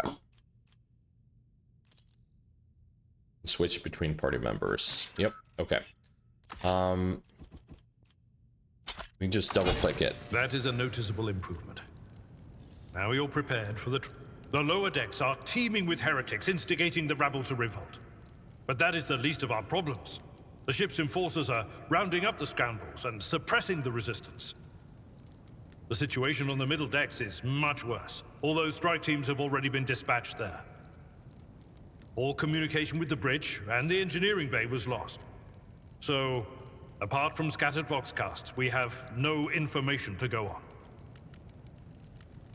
But that is not the worst of it all. All these jolts and shaking are most alarming. These are signs that the Navigator and the Master Helmsman are having difficulty translating the ship out of the warp and into real space. I fear that they may have already lost control. We must reach the Navigator's sanctum and get a handle on the situation. If we can manage that, some aboard this vessel may yet survive.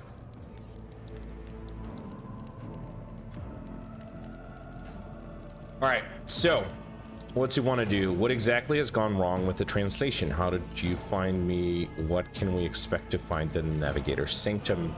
I heard one of Theodore Walk's casts. Navigator sanctums very well. Will you lead the way? For the Imperium and humanity, lead the way, Seneschal. Come.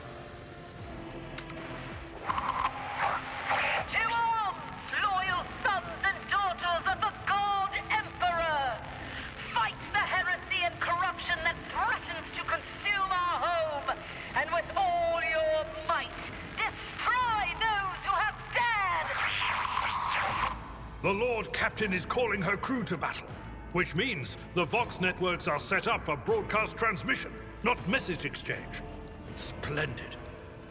While the Rogue Trader inspires proper resolve to fight in her subjects, you and I shall prove that her trust in us is well deserved.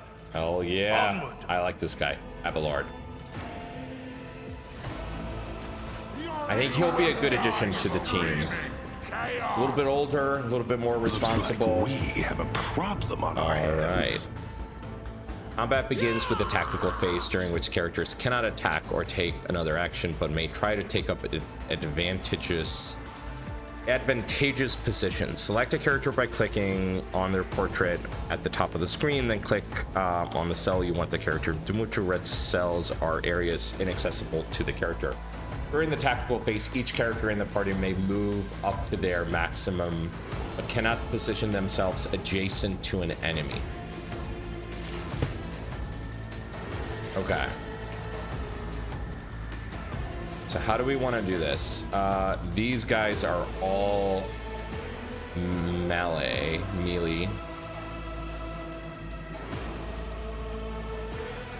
So do we get an advantage from high ground? Is that a thing?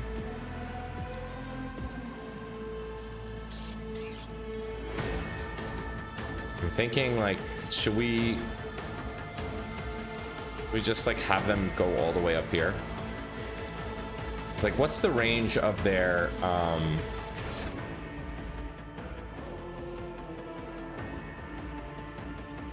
what's the range? 15, maximum 30. I don't know what that means. But if we say this guy is 1, 2, 3, 4, 5, 6, 7, 8, 9, 10. All right, so we should be safe to go right here, and let's have this guy go right here, and then let's begin. All right.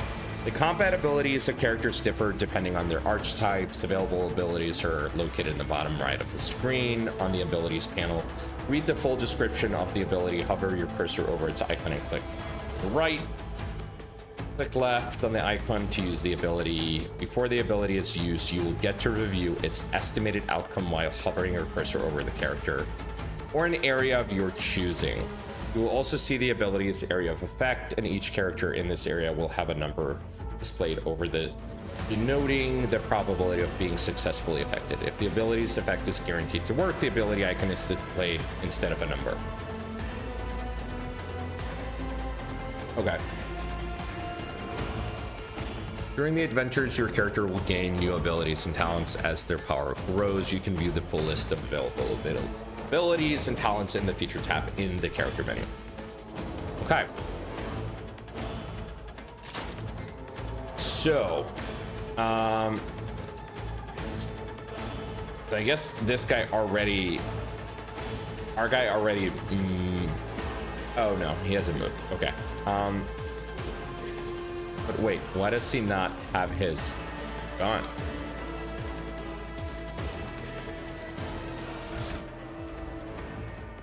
He's holding his gun. Will I use action points by putting this on? No, I can't. Okay. Okay, this is convenient. So I think the inventory is set across the characters. There's not separate inventories for the separate characters. He has the gun. I don't know why he wouldn't be able to use it.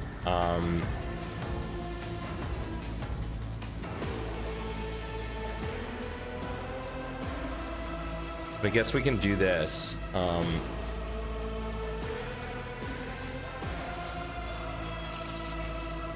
As said, so done. I guess we put it on this guy. Why can I not use the gun? Can someone tell me that?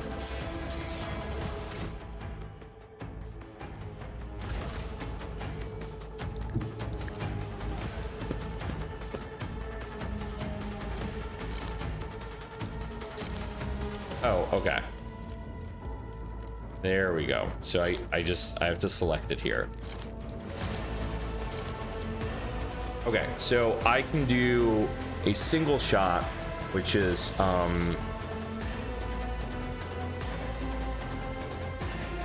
effective distance 90%, max distance 45. Or I can do a Deadeye shot, which is 2 AP. This is 1 AP. So I wonder if I can use this. If I have, so I have 3 AP. Can I do this and this? Let's try it. Let's do the Deadeye. Precisely aimed shot with a 50% bonus to the effective range of a weapon and a 10% hit chance.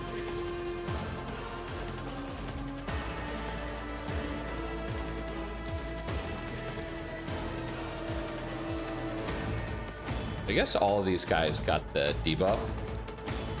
No. All right, let's just fire this guy. I know what to do. That's how it's done. So I guess, okay, I can only use one weapon, each weapon once. So that's fair. Now I can, for 1 round, the Navy officer and their allies in a 3-cell radius gain +2. Let's do that. Yeah, so he gains that as well. All right, cool. That's all we can do. And I guess we got 1 action point, so we can reload. Wait, why can't? Oh, that costs 3 action points. Okay. Your new companion is a warrior. Abelard specializes in melee combat and drawing the enemy's attack. Charge is a unique warrior ability that works only when they are using a melee weapon and is not considered an attack action. Use charge to close the distance between you and the enemy and deal damage. Click on the ability icon and choose the direction to charge in. If an enemy is in the direct path of charge, Abelard will attack them and will still be able to use an attack action afterward if he has not used one this turn. Note that charge can only be used if the character is 2 or more cells away from their target. Okay. What else? This character using a melee weapon. Melee weapon requires the character to be adjacent to the enemy. And then use the strike ability.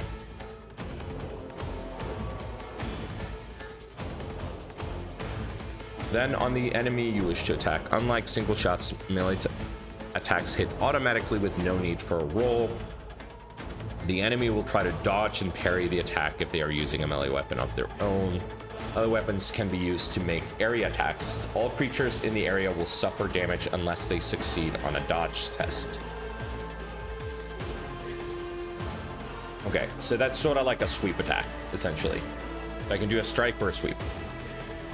Damage dealt by melee weapons depends on the weapon parameters and the attacker's strength.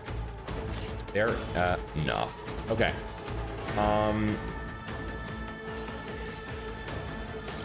So we're gonna start by moving over here, and this is a strike and this is a sweep, essentially.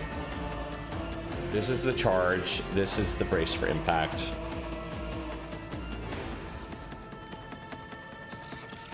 So he already has that. So I guess he's a Navy officer as well.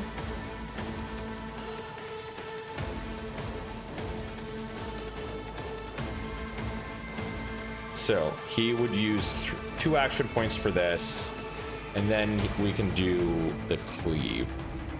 So maybe we should have gone here so we can hit them both. And no, he doesn't have enough. Okay, can we charge here?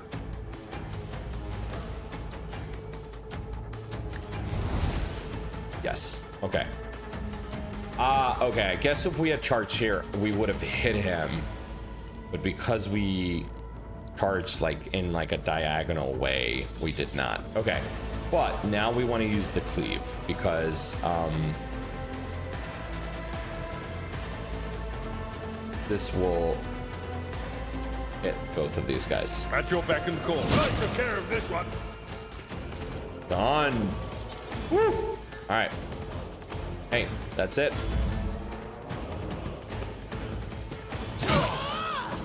I've suffered worse. Companions can get hurt by your burst attacks or area attacks. To avoid friendly fire, keep an eye on your trajectory of the shot in the area of effect. Okay. So.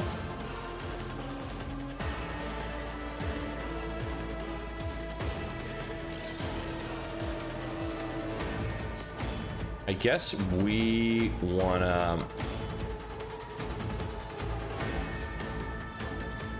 Let's just take this guy out. Can we take this guy out? Let's go over here.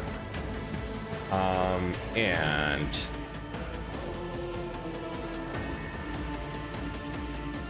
What's the difference because this just gives a bonus to the range and the hit chance. Okay. So it's the same damage. This just gives a higher probability of us doing that damage. So let's go ahead and do that. Wait, should we do this first? We can do this and then shoot, right? Yeah. Let's set this in motion. And done. Damn. All right.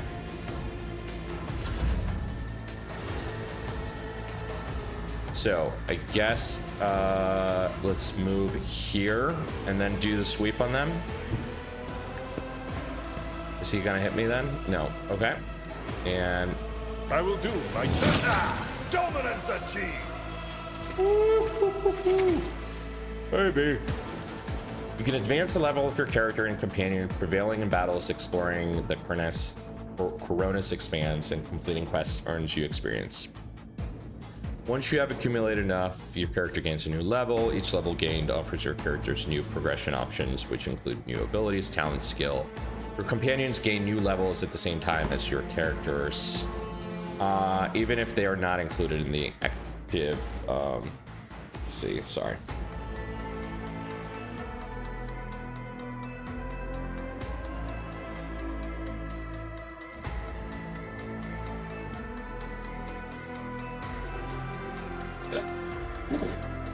Plug my phone in real quick.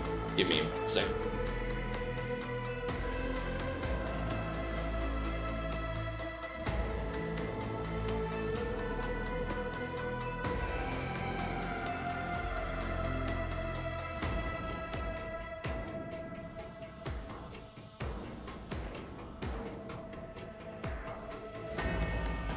Okay.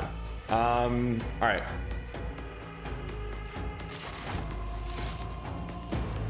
I mean, done. Do we, have I been failing to, like, loot all these guys? Like, is that a thing?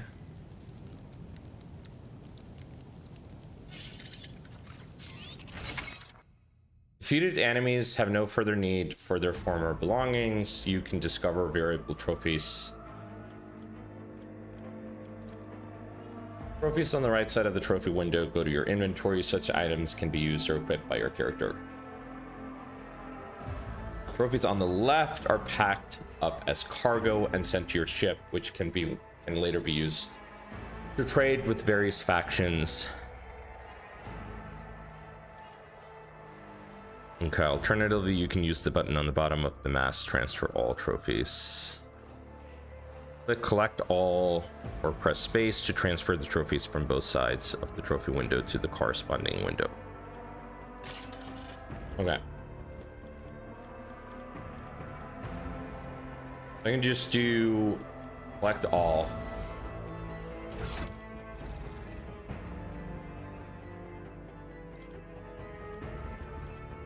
Like, I guess we can give this guy a sword. This guy already has a chain sword. He doesn't really need this. This is a worse weapon. So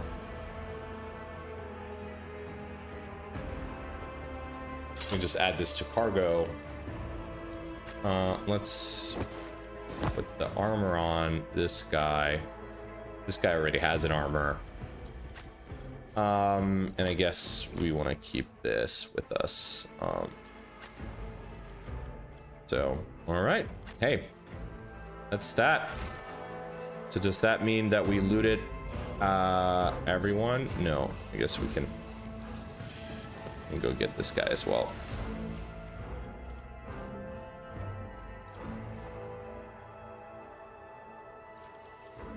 Maybe we want the last pistol as well. This we're gonna send to cargo. This we're gonna take, because now we're gonna close this, and maybe we just have this guy have a last pistol as well. Send this to cargo. Hey, or do we want to give this guy the last pistol? I guess not. No, let's just keep it like this. Cool. All right. Stay sharp. Here's the map of your void ship. It consists of several parts between which you can travel. Some parts are not yet available, but over time your character will be able to access them. All right. Click on the active part of the void ship to move there. I guess this is the inactive one. So we're gonna move here. Okay.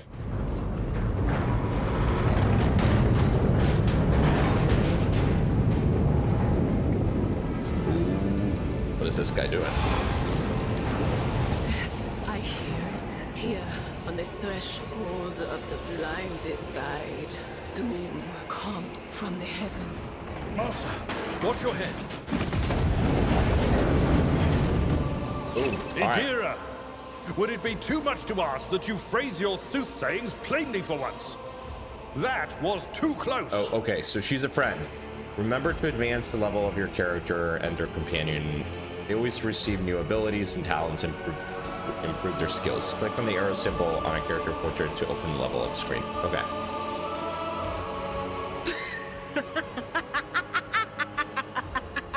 Sorry, old man. The voices are so loud I can't even hear myself. They shriek, they sing, they... Oh, Abala, how they sing. Okay. All right.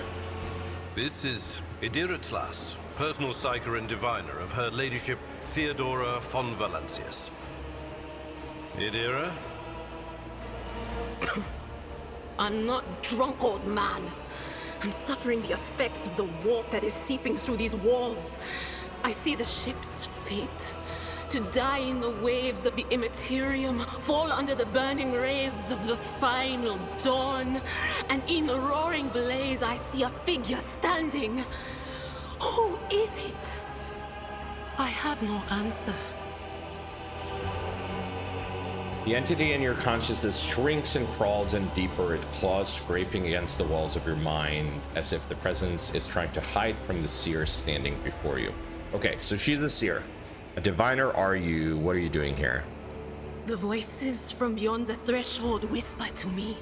Sometimes their murmurs are clear, they grant insight. Sometimes they drive me mad. But I am patient. I know how to listen and discern. But now, with this clamor around me, too many voices. And you are Von Valancius, one of Lady Theodora's heirs. Well then, we finally meet. Officers frequency. To all who can hear me, those with a weapon in their hands are to gather on the officers' deck at once. I repeat, gather on the officers' deck at once and prepare to launch a Okay, so I guess we're going to the officer's deck. That's Ethelthrat. Oh, Emperor's Providence. The other heir lives as well. Not so fast, old man. If we drown in the warp, Lady Theodora's heirs won't be any good to us. If Ethelthrat's like me and hasn't yet surrendered his mind or body to the mercy of the warp... Blast it. You're right. First, we need to deal with what is happening here. Alright, what are you doing here? The whispers called me. The ones I could make out among all the screams and screeches. Those who are rocking this boat hit us where it hurt. They went after the navigator, our guide through the warp. Other whispers called me to the engineerium, but it was too late. I heard the cry of our master Cog, and the silence that followed. Alright. What? You don't mean the Engineer Prime is... Said, without a doubt. Good lord, not the Engineer. Well, I cannot believe heralding it. countless nightmares, cackling at each soul among the hundreds Devastating. that are now joining the warp. The shriek from the Navigator's sanctum was louder than the rest. And it's better that we saved the Navigator than some lever puller from a cooling module or a cook from the middle decks. We must see if the navigator is well. Oh no. No. Nothing is well about him. Can't you feel the chill crawling on your skin? The eyes watching you? The warp ice has already encased the bulkheads.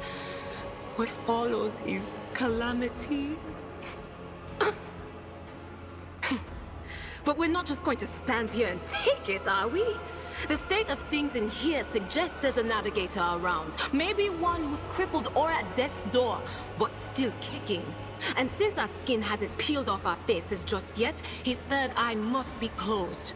At worst, it's a little roughed up. So what are we moping around for?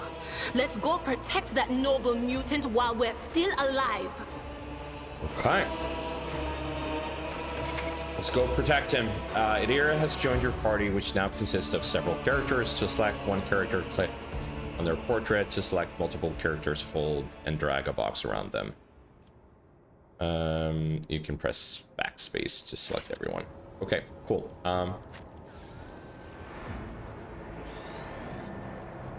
So, we definitely want to level. So how do we do that?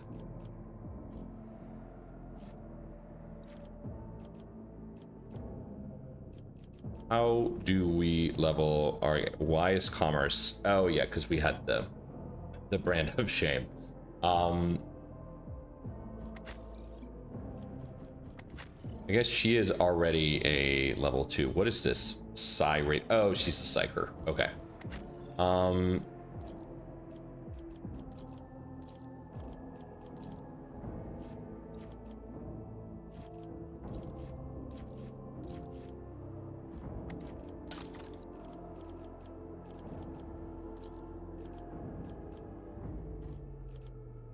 All right, guys. How do we level up? What's the trick here? They say I have a magnetic personality. That certainly explains why I keep attracting trouble. You do keep attracting trouble. So we don't do it in the inventory. This is the character. All right, guys. I'm just gonna Google this real quick. We're gonna say level up.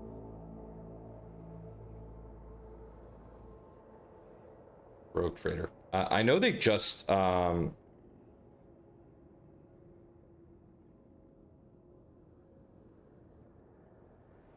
the up arrow on a character's portrait. Okay, so are we supposed to click this?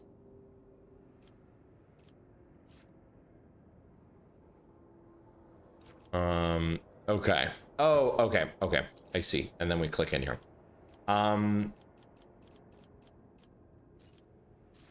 So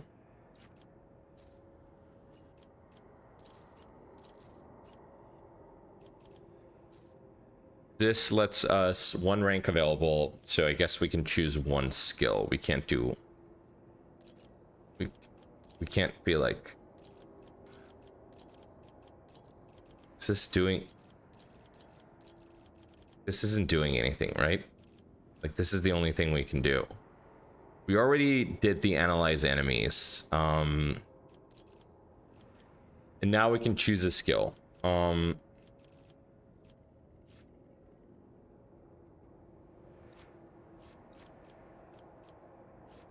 So what does the thumbs up mean? Does that mean that we we already get a characteristic bonus of this type? No, but like, see, we have the characteristic bonus for this, and this doesn't have the thumbs up. So what does the thumbs up on this thing mean? Maybe it just means that we already have some sort of buff on it. So I'm gonna say that we do awareness.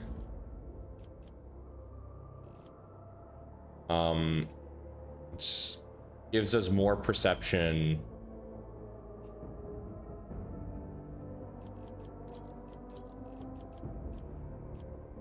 We can't do next. We do complete. This is the only thing we can do. We can select one thing here. We're gonna select awareness and we're gonna do complete. And that means we're done leveling up. Okay, perfect. So now we're gonna do this guy. He's a warrior. So I guess we're gonna do athletics for him. Rather than cruise, because we're already gonna kind of have our guy as the, you know, sort of the talker. We don't really need this guy to be intimidating or coercive. He already has Medicaid. Do we want him to be the medic so he can just kind of like dole out medication to everyone? In any case, I'm gonna do athletics on him. Yeah, this is what is best for him.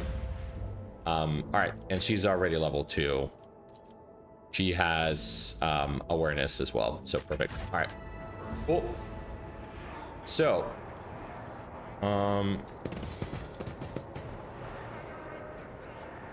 where do we want to go? Guess over here. Can we go through here? Or just not budge. All right. Forge ahead, never linger.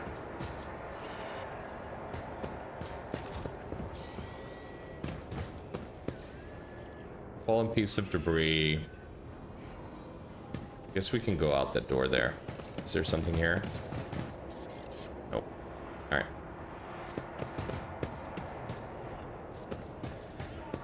Out we go. Okay. Hurry, destroy this field. Don't keep our master waiting.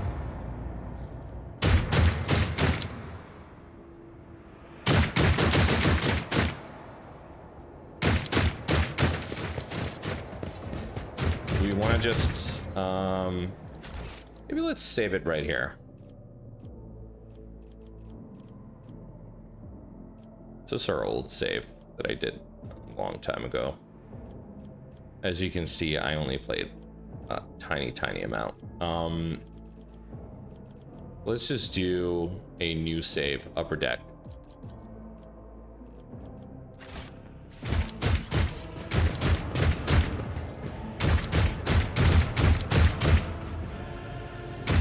All souls cry out for salvation. So let's maybe just shoot at the Psyker. Your doom has been foretold. Okay, there we go.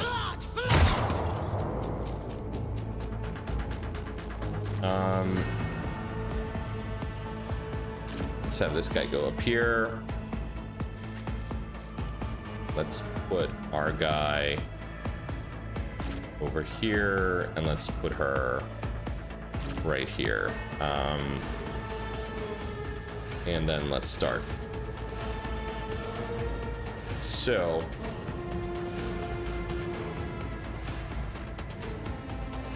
probably want to take this guy out, right? What if we charge him? Then I think he's gonna hit him. It will be done. Yeah. You attack. Okay, and then he's dead. So, he cannot move. He can't really. At your beck and call. Yeah, it doesn't do anything. It will be done. I guess he can do the brace for impact. All right. I serve the ruinous powers.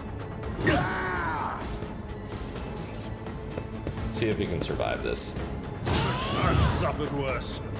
Okay, they're not doing much damage. All right, Adira is a psyker and an operative. Use an operative. She can study opponents and identify their weakness.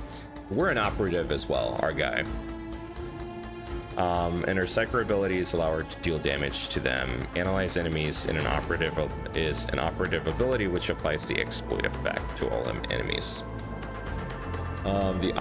So it applies it to all enemies within the operative's line of sight at the start of each operative's turn. I think we need to like actively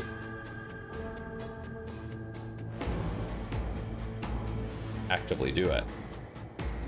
Also use this ability against a specific enemy to inflict several stacks of this effect. The higher the operative's intelligence bonus is, the more exploited stack will be inflicted. Whenever the operative hits a target with an exploit applied to them, the attack deals additional damage. The amount of extra damage depends on the target's number of exploit stacks and the operative's perception. Adira is armed with a specific staff that allows psychers to unleash psychic powers against enemies. All right, we're not gonna read all that. That's a bit much. Maybe we should. Psychers are connected to the warp and are able to harness its energy in real space. Their special abilities are called psychic powers. Their actions are destructive and dangerous, not only for enemies, but also for psychers themselves, as well as their allies. Each use of a psychic power has a chance of 5+ psi rating % to cause psychic phenomena, and also thins the veil between real space and the warp, increasing veil degradation. Psychic powers can be minor or major. Minor psychic powers increase veil degradation by 1 per use, while major psychic power increased by... Okay, all right, I'm losing my mind. So what's the range on these? I guess there's no range. This is the melee weapon. This is okay, chains up to 4 targets with a 3-cell radius, dealing psyker staff power. I guess we could do... So we could do these two. Alright, so what do we have here? Forewarning, the psyker increases their target's dodge and parry. Okay, so I guess we could give this to him, but that's going to use 1 action point. So if we do this, the shriek, we could deal, all right, 1, 2, 3, 4. Yeah, okay, all right. This is 2 action points. This is 1. This is 2. This is the analyze. So I'd say we do the analyze and then do the shriek.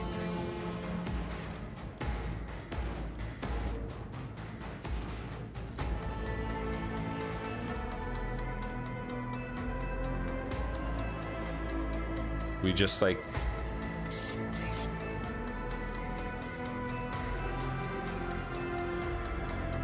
Oh, that's because it's so close. It uses 2.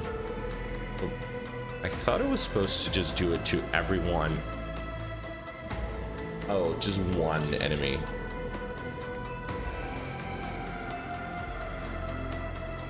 I guess we automatically... Oh, okay. I see how it works. So we automatically do analyze enemy to everyone that's in line of sight. So you'll see that they have the logo. Then we can do the additional if we want to sort of double down on anyone. So let's double down on this guy. Which means that he is now at 3. And now let's give him the sidekick Shriek. But of course, be gone. Kills him. And I guess now we can use the last one to forewarn this guy. Was that you? Or... Okay, that's it. Okay. So what is this? Hologram. You can use a hologram to gauge the effectiveness of your intended actions in combat before taking them.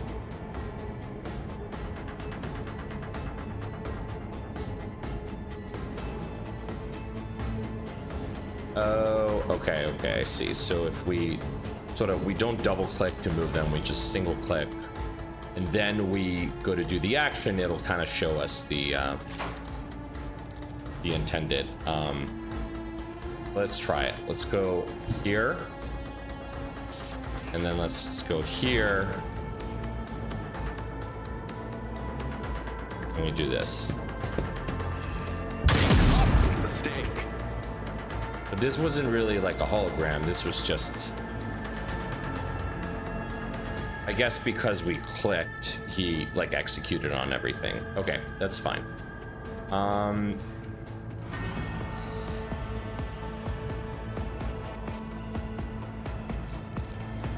We have, this needs 3. We only got 2. For 1 round, the Navy officer and their allies,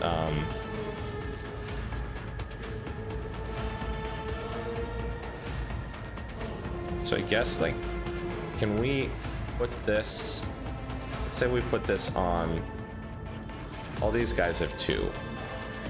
Let's put it on this guy. He's got 4 now.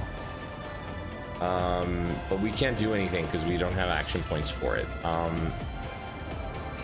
So I serve the ruinous power. does he lose any? Just a minor setback. No, this guy still has 4. So now can we have him move over here? No, doesn't have enough. Or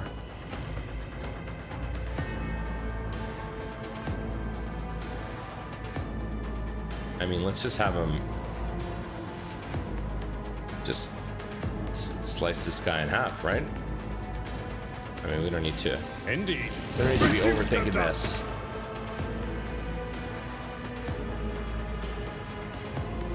Victory is imminent. I took care of this one. Rush this guy and take him out. There we go. All right. Vespiadas. The creature in the chair appears as if it has become one with its throne. You see pink parchment-like skin stretches between the seat and the limbs that have too many joints for a normal human being. The navigator is breathing heavily, the air whistling as it exists through the 2 dark, gill-like slits in its cheeks. The creature's eyes are shut. The 2 ordinary eyes are as well as the 3rd one that sits in the center of its forehead. I believe Master Vespider still lives. Well, the servants are dead, but the chamber, thank the Emperor, is still sealed from the warp. Well, we have a chance of leaving this place alive.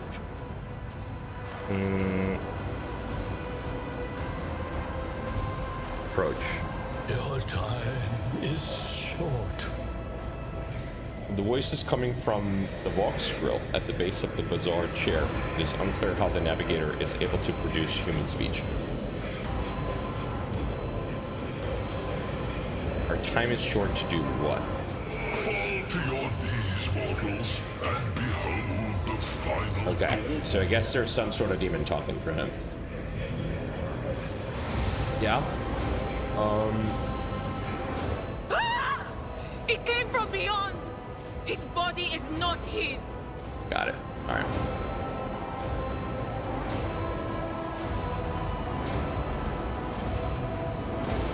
The Adira scream is echoed by the silent cries in your head. The unseen creature triumphs at the sight of the navigators succumbing to the paroxysm of corruption.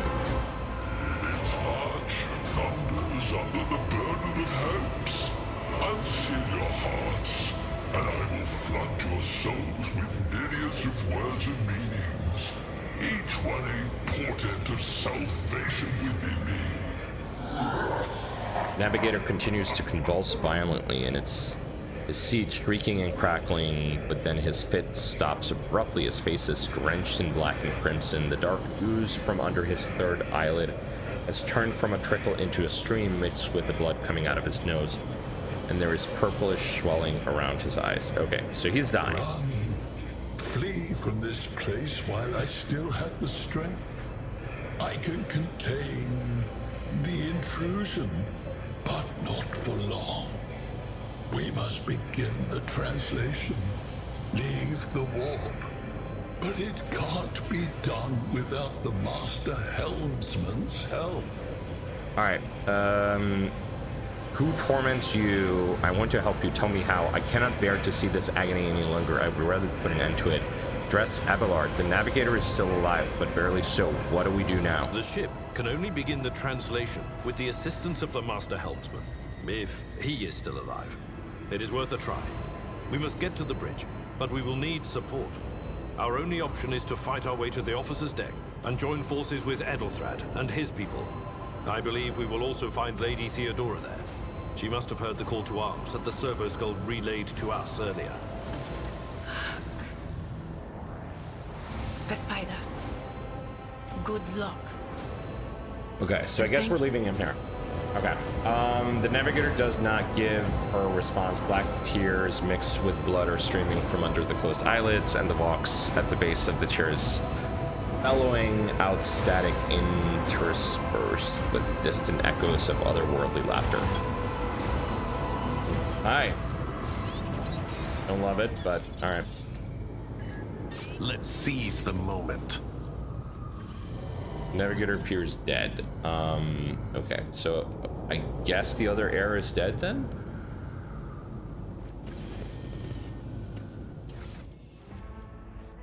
Okay,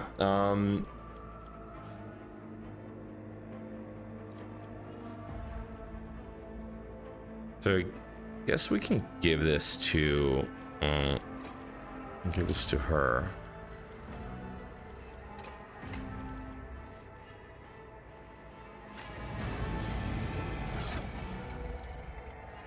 Let's see if we can use any of this. All right, so this is the same one. So we're gonna put this to cargo.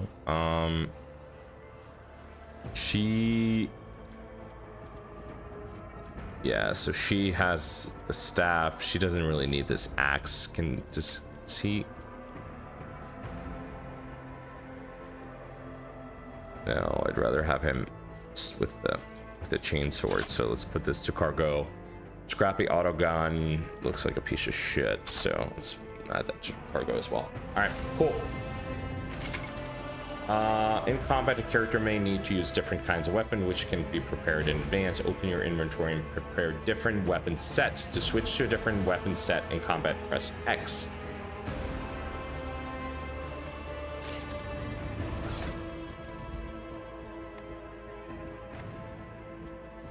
Okay. So you got two essentially weapon sets.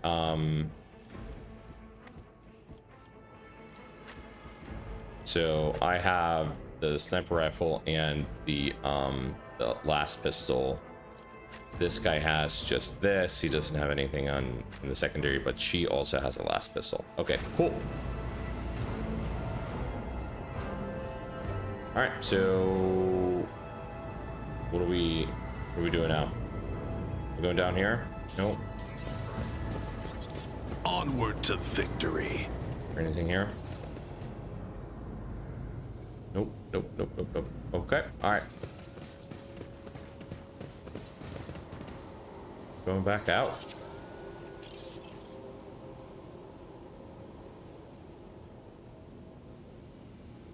Nothing to do here? No.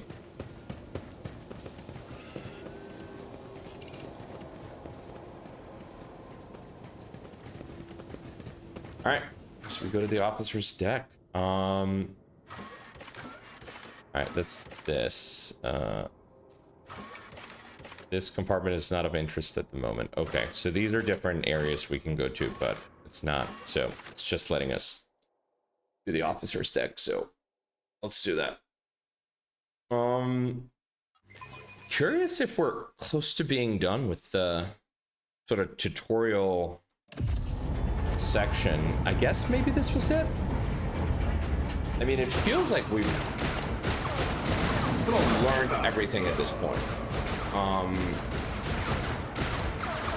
And yeah, we're almost 2.5 hours in, which, you know, that's a long ass tutorial. But, you know. I shall pity not your enemies. I shall heed not their pleas. Who's that? That looks like a sister of battle. Somebody shoot these. I shall betray not your tenets, nor stray one step from them. Take not your gaze from me. Leave me not without your grace. I told you he would protect us. My God, my light, my Emperor.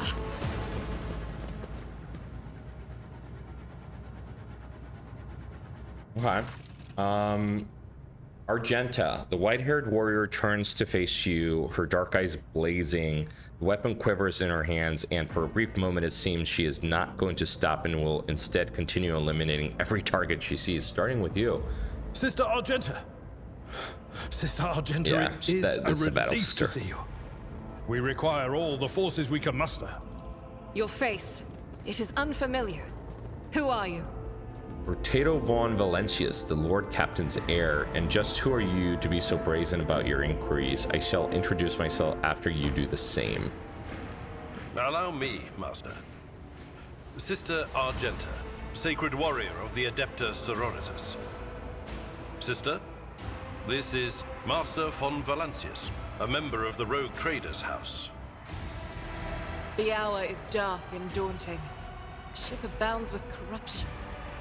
The faces of friends are twisted by sneers of heresy. The eyes of comrades ignite with the archenemy's hunger. I will do what I must to halt the advance of the dark forces. But in these dire moments, little can be trusted. So I must know, why are you here? Sister, I beg of you. Now is not the time for interrogations. The ship is under attack by heretics. We've been betrayed by our esteemed Master of Whispers. Edelthrad the Heir is waiting for our aid, and Lord Captain Theodora is expecting a report on our success. We are here to deal with the situation, so I suggest we all do just that. Who was that was on the throne before that died? That was not Edelthrad. That was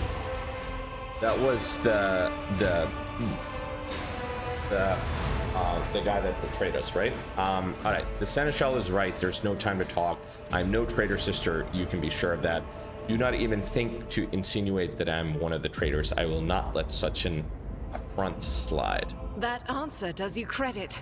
Only the truly righteous would be so provoked by the accusation of heresy. Okay, she likes it.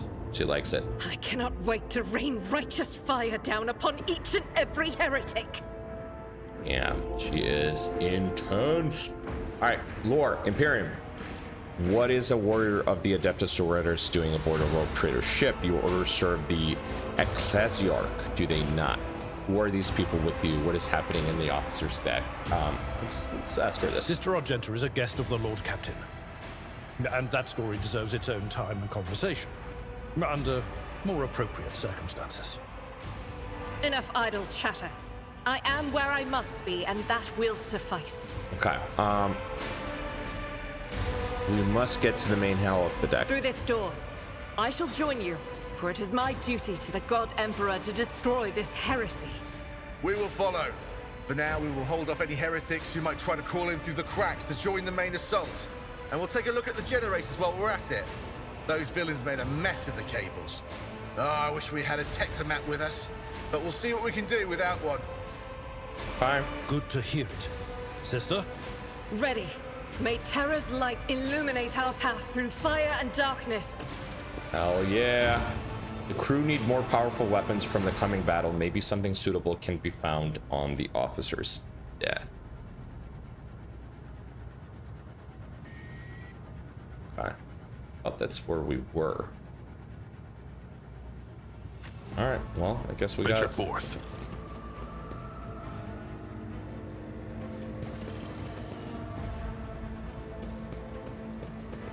Let's look in these goods.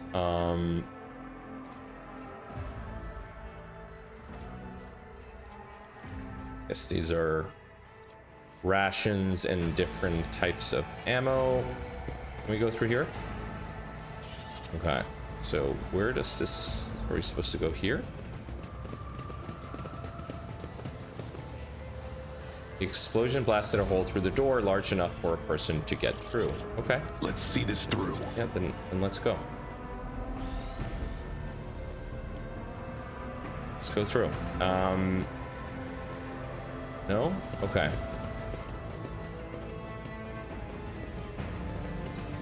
Guess we can go What here. advice do you seek?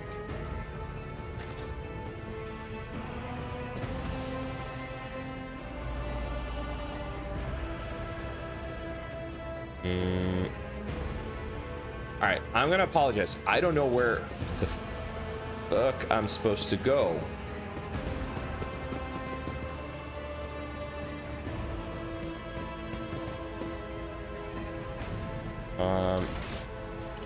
We're supposed to be going to the officer's deck.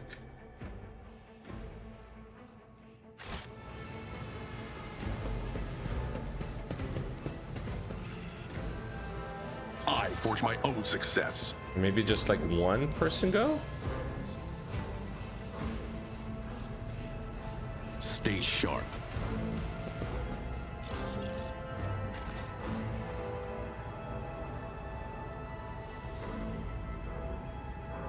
So we can look in this. Okay, that's a well-maintained sniper rifle, so we are going to take that. You received a new, more efficient weapon for your character. To upgrade your equipment, open the inventory. You will find and purchase new equipment often on your travel. Yeah, okay. So maybe this was just what it wanted us to do. It just wanted us to like pick up that weapon before we move forward, because if we go into the inventory right now, then we can use this well-maintained sniper rifle. It's gonna be perfect. Do we want her to be using the other sniper rifle, or she has burst fire on the Unfading Valor? The rate of fire is 4 and it's doing 6 to 10 each, so I feel like that's a pretty good one. So let's just put this sniper rifle to cargo. And now we can go.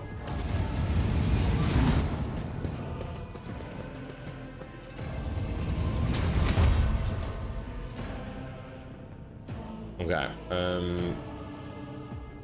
we're gonna be attacking all of these guys. You want to check what this guy has first? Multi-key. Okay, all right, well, take this. Let's...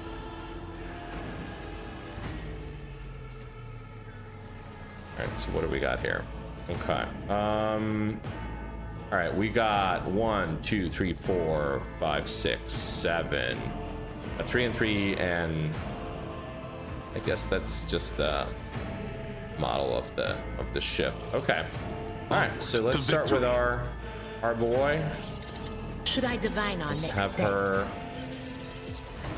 The future is never certain. Here we go again. Okay, so she engaged. All right, that's fine.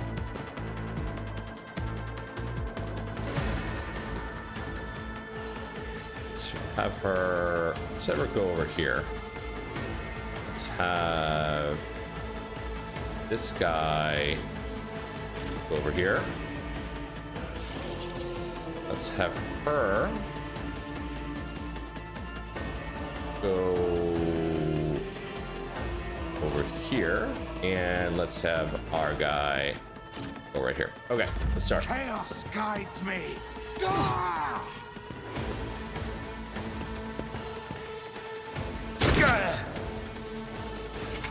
All right. Argenta's abilities. Argenta is the warrior of the Adeptus Sororitas, and a soldier. She is an expert in burst ranged weapons and weapons that deal damage in an area. Another of Argenta's strength is her mobility in combat. Run and gun is a unique soldier ability. Using it grants the soldier extra movement points and reduces the cost of their next attack by 1 action point. The soldier will also suffer a 10 penalty in their ballistic skills for this attack. Run and gun also allows the soldier to perform an additional attack with a ranged weapon, which is a handy tool if you want to make more than one attack with them on their turn. Revel and Slaughter is a soldier ability which can be used once for each 3 enemies the soldier kills in a single battle. Each activation of this ability increases the soldier's ballistic skill. Okay, so I guess after you kill 3, you can do this. Certain types of weapons let you make burst attacks. When performing a melee burst attack, the character makes several strikes against a single target.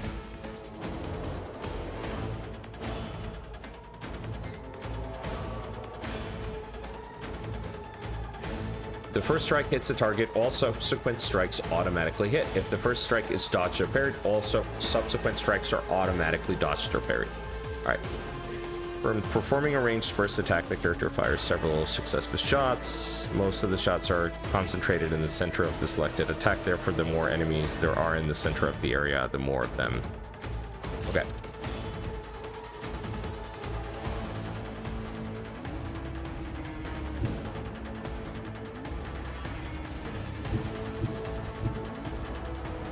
Okay, she can shoot over all of this stuff, so she doesn't really need to move. So we can just cancel that. What are her abilities? Furious Recital grants momentum equal to 6. This ability also grants an additional 3 momentum for each enemy that is either in a 5-cell radius or around the citadel or was hit by her this turn. Okay, we want to do this later. We don't need to be doing run and gun right here.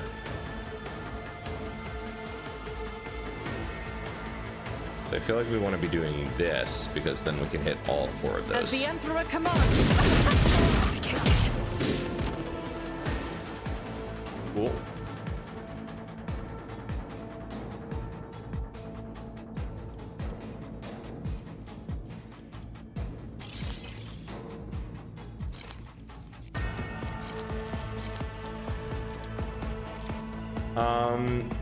All right, I guess we can do this Furious Recital. I don't really know what that does, but that's fine. Full and partial cover gives you the opportunity to avoid enemy attack. Full cover indicated by skull reduces the chance to be hit by 60%. Partial is 35%. Some cover can be destroyed by melee attacks. Single shot can penetrate through any cover. Okay.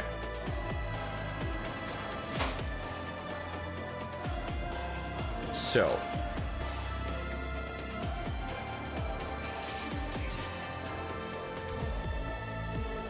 let's target this guy. Set, so done. And let's do a Deadeye on him. Can we do that even though he's like in such close range to this guy? Is it gonna hurt him? Oh, is this gonna go through and like hit him as well? Let's see. That is how it's done. Oh yeah.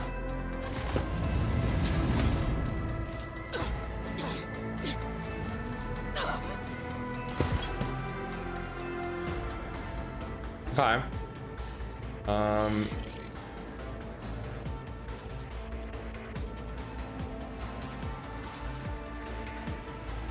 I guess we can just end it here. I don't think there's anything more we can do.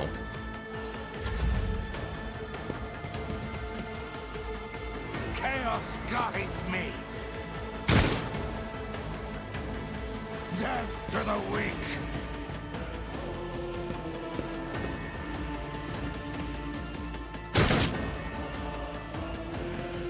These guys are not doing any damage at all. I am your doom. I'm like wondering if we need to be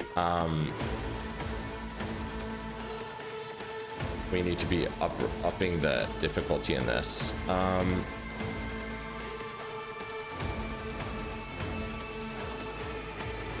Okay.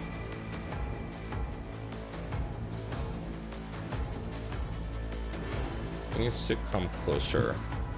I know what is to come. Can she now?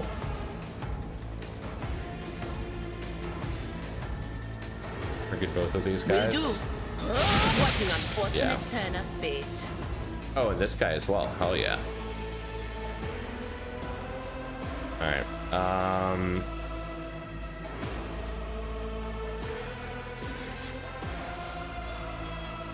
So let's probably wants to cast this on herself because she's in line of danger right now.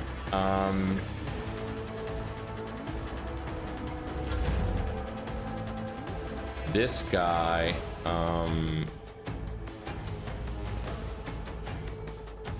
have him move over here.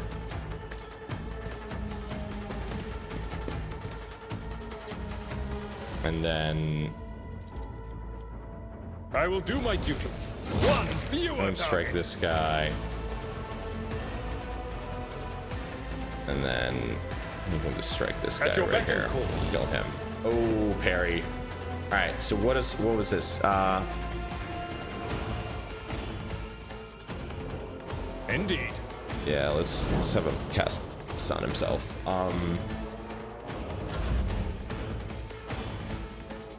Okay. We gotta get her. Let's get her over here.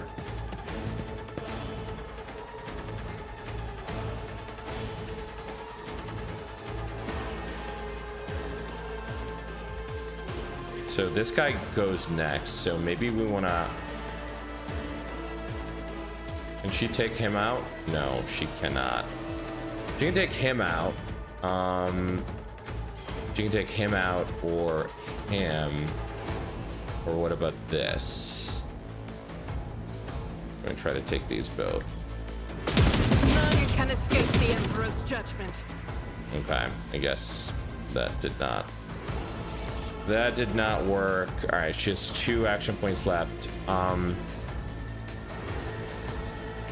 If she can run and gun, but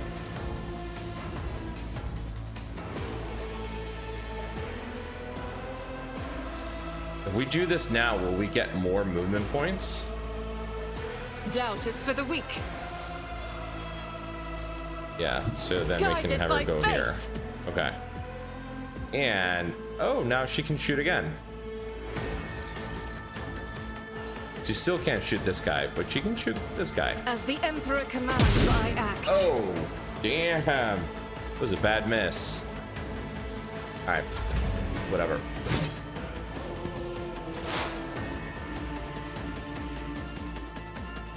Our guy still cannot get a shot on this guy. If he goes right here, can he?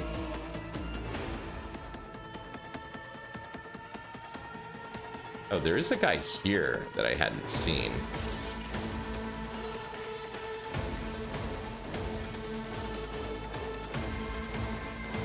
We go right here. Let's take this guy out. Let's do that. Done. And now we can do, I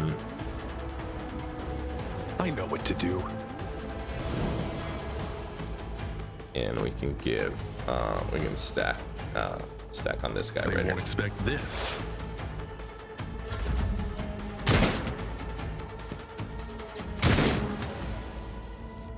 I mean, they're not super dangerous, these guys. So if we just go over here and in the Empyrean. On it. hit this guy. Be gone. Will do.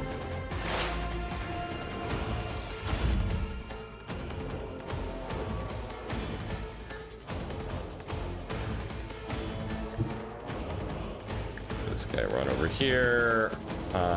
Charge this guy. Someone else can do this. Oh, it's too close. Okay. I'd rather not. Oh, damn. Okay. I fucked this up. All right. Can't really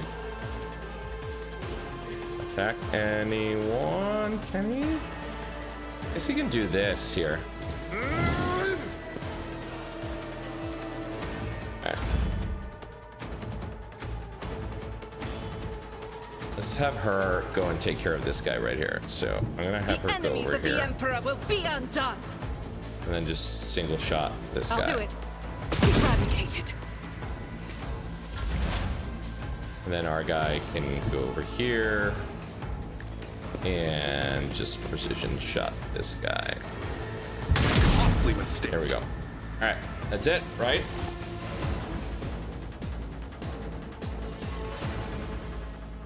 All right, let's loot this. Let's loot these sons of bitches.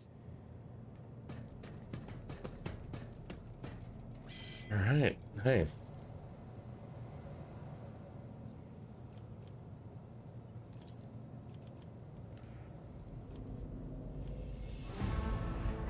I guess we can do machine right set, available 1, required 1. I don't know what the difference is between these. Open the door, click on the icon above the agitator. The character with the highest logic will make the skill test. If the test fails, the door will remain closed. A particular bad result of a logic test can cause the door to become permanently stuck and impossible to open. Always striving for greatness. But I guess this guy has a 100% chance. If your character is about to make a logic skill test in dialogue or during explanation, you will often make various skill tests, and the results might determine how successful your character efforts are. Make hidden dialogue options appear or reveal new information. Success of the test determines by roll of. Okay, we already went through this.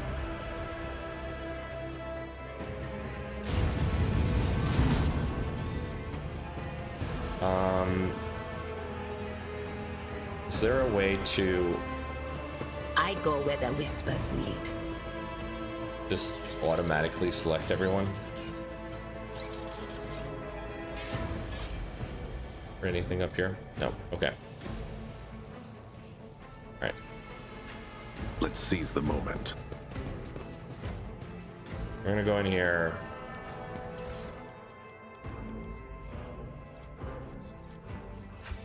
Like some operator gloves. All right. Let's see if we can put those bad boys on. I guess we can bonus in tech use. All right.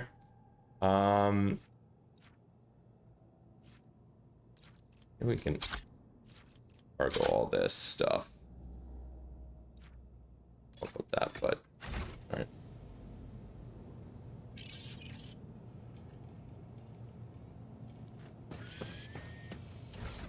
Let's see here. All right, what is this? It's a trophy pack.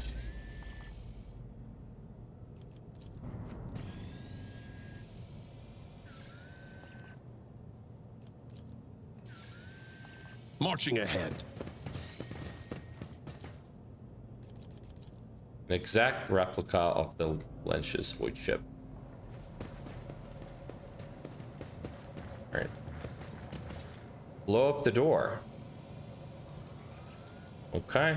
Hey, let's do it.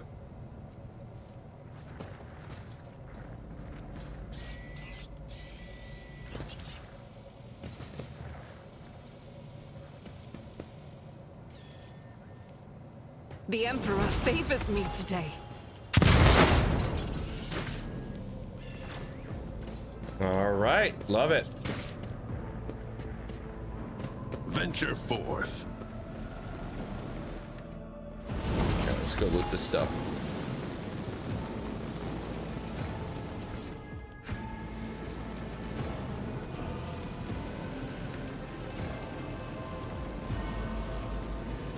So we can use, so I guess this number here means like how many. So we have 2 Melta charges, we have 1 multi-key, and we have 3 of this, whatever this thing is. My actions speak louder than words. And it had a, let's see this through.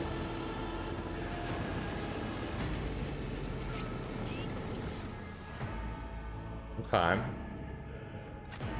A helmet. Are you doing anything here?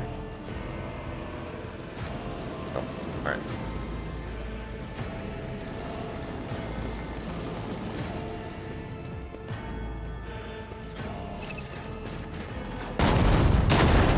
Oh shit. I think there were some items back there that we missed.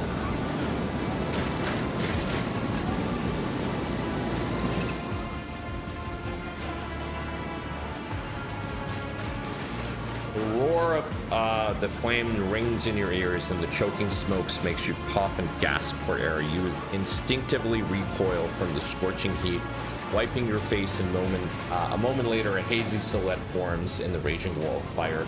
You are surrounded by ear-splitting noise and screaming, yet you distinctly hear the sound of footsteps. And then you see the figure walk out of the fire towards you. It is Theodora von Valencius. Remember to advance the level. Are you lost, my heir? An apparition. A sorceress. Apparition. Trickery of the warp. Sister, you will lower your weapon. Threatening the Lord Captain is outrageous. How did you get here? Rouge Trader. I am wherever my will demands me to be. Would you prefer to be elsewhere at this time? I can lead you out of these flames, show you a path, rid you of pain, and give you a weapon so that you may defeat your enemies. Decide. I can lead you out of these flames, show you a path, rid you of your pain, and give you a weapon. The mouth begins to salivate. Each word Theodora speaks is like music to your ears. The entity that now dwells in the deepest recesses of your mind is pleading, begging, demanding that you give her an immediate answer, and that answer can be nothing other than acceptance. Do not listen to this abomination. If there is naught but his light in your heart, if you are resolute in your faith, then step into the flames. The Emperor protects. His faithful will not be deterred by either darkness or deceitful promises. Nor will the fire burn those who carry the torch of faith in their soul. To the void with you.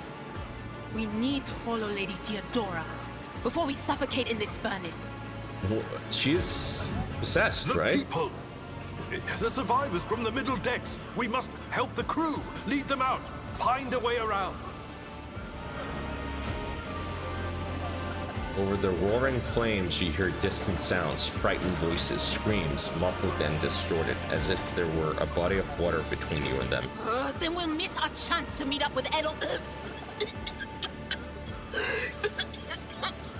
Sometimes your character will have to make tough decisions based on their values, interests, and goals. Such decisions affect their convictions. This can develop in 3 directions: dogmatic, iconoclast, or heretical. Each includes 5 ranks. The higher the rank, the more zealously the character follows their convictions, and the more noticeably the world around them reacts to their actions and decisions. Promotion through the ranks of each of the 3 directions opens up access to new dialogue lines, events, unique abilities, and also changes the attitude of others towards your character. Also, some items can only be equipped by character with certain convictions. When one of the conviction branches reaches rank 3, Oteri, it becomes the character's main focus. When that happens, the other 2 conviction branches cannot be raised above rank 2, a Heron. Your character's allies have convictions of their own as well.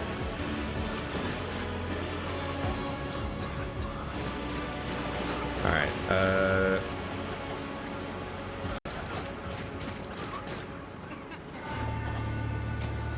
I think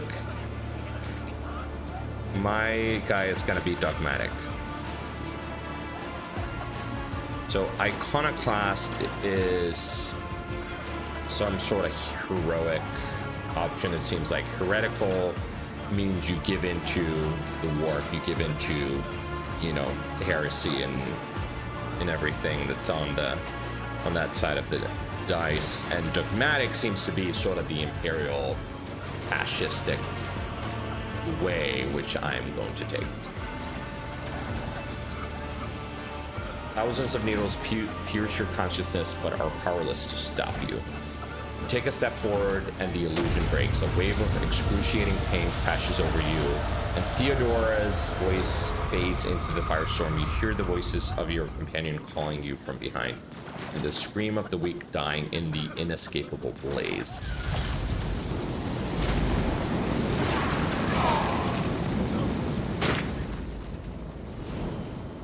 Blinding inferno, the harrowing pyre, and all-consuming storm release you as you step out, barely able to stay on your feet.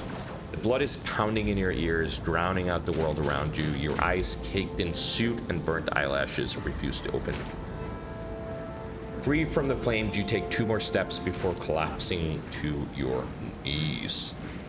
The rush of blood in your temples and the horrible pain all over your scorched body cloud your mind before suddenly retreating as if driven away by some mighty will. A new strength spreads throughout your veins, and despite the wounds, your body is once more ready for trials and struggle. You open your eyes and see a glow with warm light before you. The Aquila, the 2-headed eagle's sigil that signifies the Imperium, the sacred symbol of the Imperium. In the next moment, you are struck with another realization. The repulsive presence that the one that has plagued your mind since Volkvir wounded you is gone. The fire seems to have burnt the entity away without a trace. Master, can you hear me? Oh, you're alive. Which is more than I was expecting after what you just did. Praise the Emperor. We passed through the flames. How can this be anything but a portent? For so it is said that the Emperor will bless the worthiest and most steadfast in their faith. Behind Argenta, you see Adira Class double over in a fit of nausea. The rest of the people who are following you have withered away in the fire that continues to rage, mere 2 steps away from you. The Emperor protects Seneschal. Did you see that the Aquila, it was glowing? We're still alive. Fancy that. The Emperor protects. Indeed he does. Oh, if I hadn't seen it myself, I never would have believed. What happened to Lady Theodora? Did she follow us? There was no Theodora, witch. There was an illusion, a temptation, a foul taint that tried to lead us astray. But he perceived its true nature. Is that right, Adepta Sanctimonious? What? We'll just pretend like we didn't see the Lord's Captain standing there in the fire? Abala, you tell her. Whatever like it was, it matters no longer. Your conduct is bordering on madness, or holiness. A path opened behind you, where one moment there was fire, the next only smoldering embers remain. But what am I saying? My eyes must have deceived me. Too much smoke for my lungs. Truly, would you have received wounds like these if there had been no... The wounds are merely a sign of a trial laudably passed. It is something to be proud of, the same as decorations or badges of honor. Okay, so we can rise and stand tall. No element holds power over the righteous. Dismiss the help and stand up on your own. I feel fine. Allow Abelard to help you. Admittedly, I've been better. Rise and stand tall.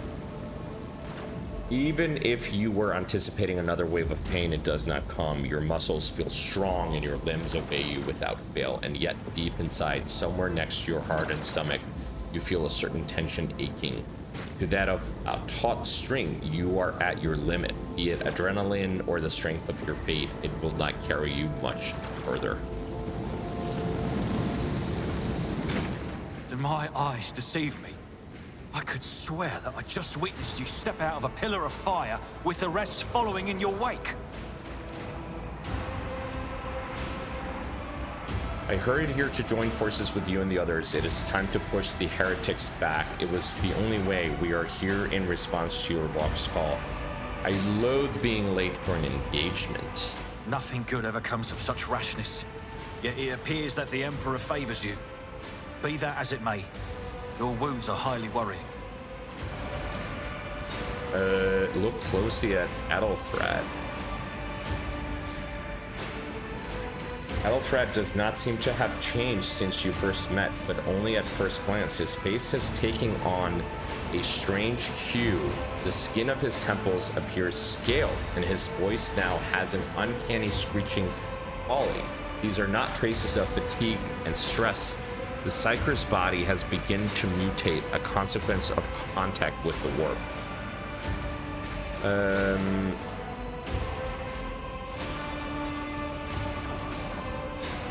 My faith will keep me upright with a weapon in my hand. That is all that matters. Pray, forgive my insistence.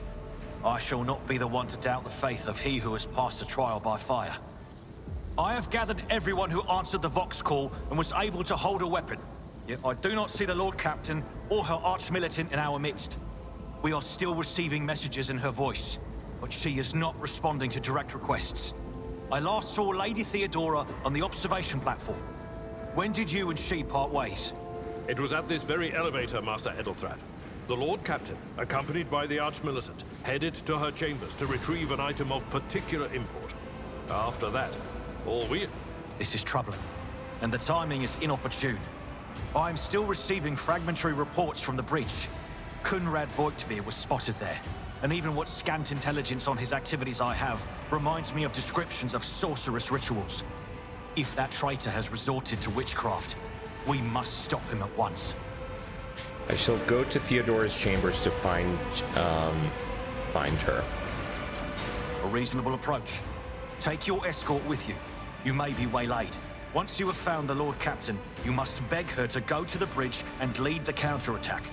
The Rogue Trader's appearance is sure to fill the defenders' hearts with hope, however frightened or exhausted they may be. Until next we meet, may the Emperor bless your deeds. I shall see you on the field of battle. Hell yeah.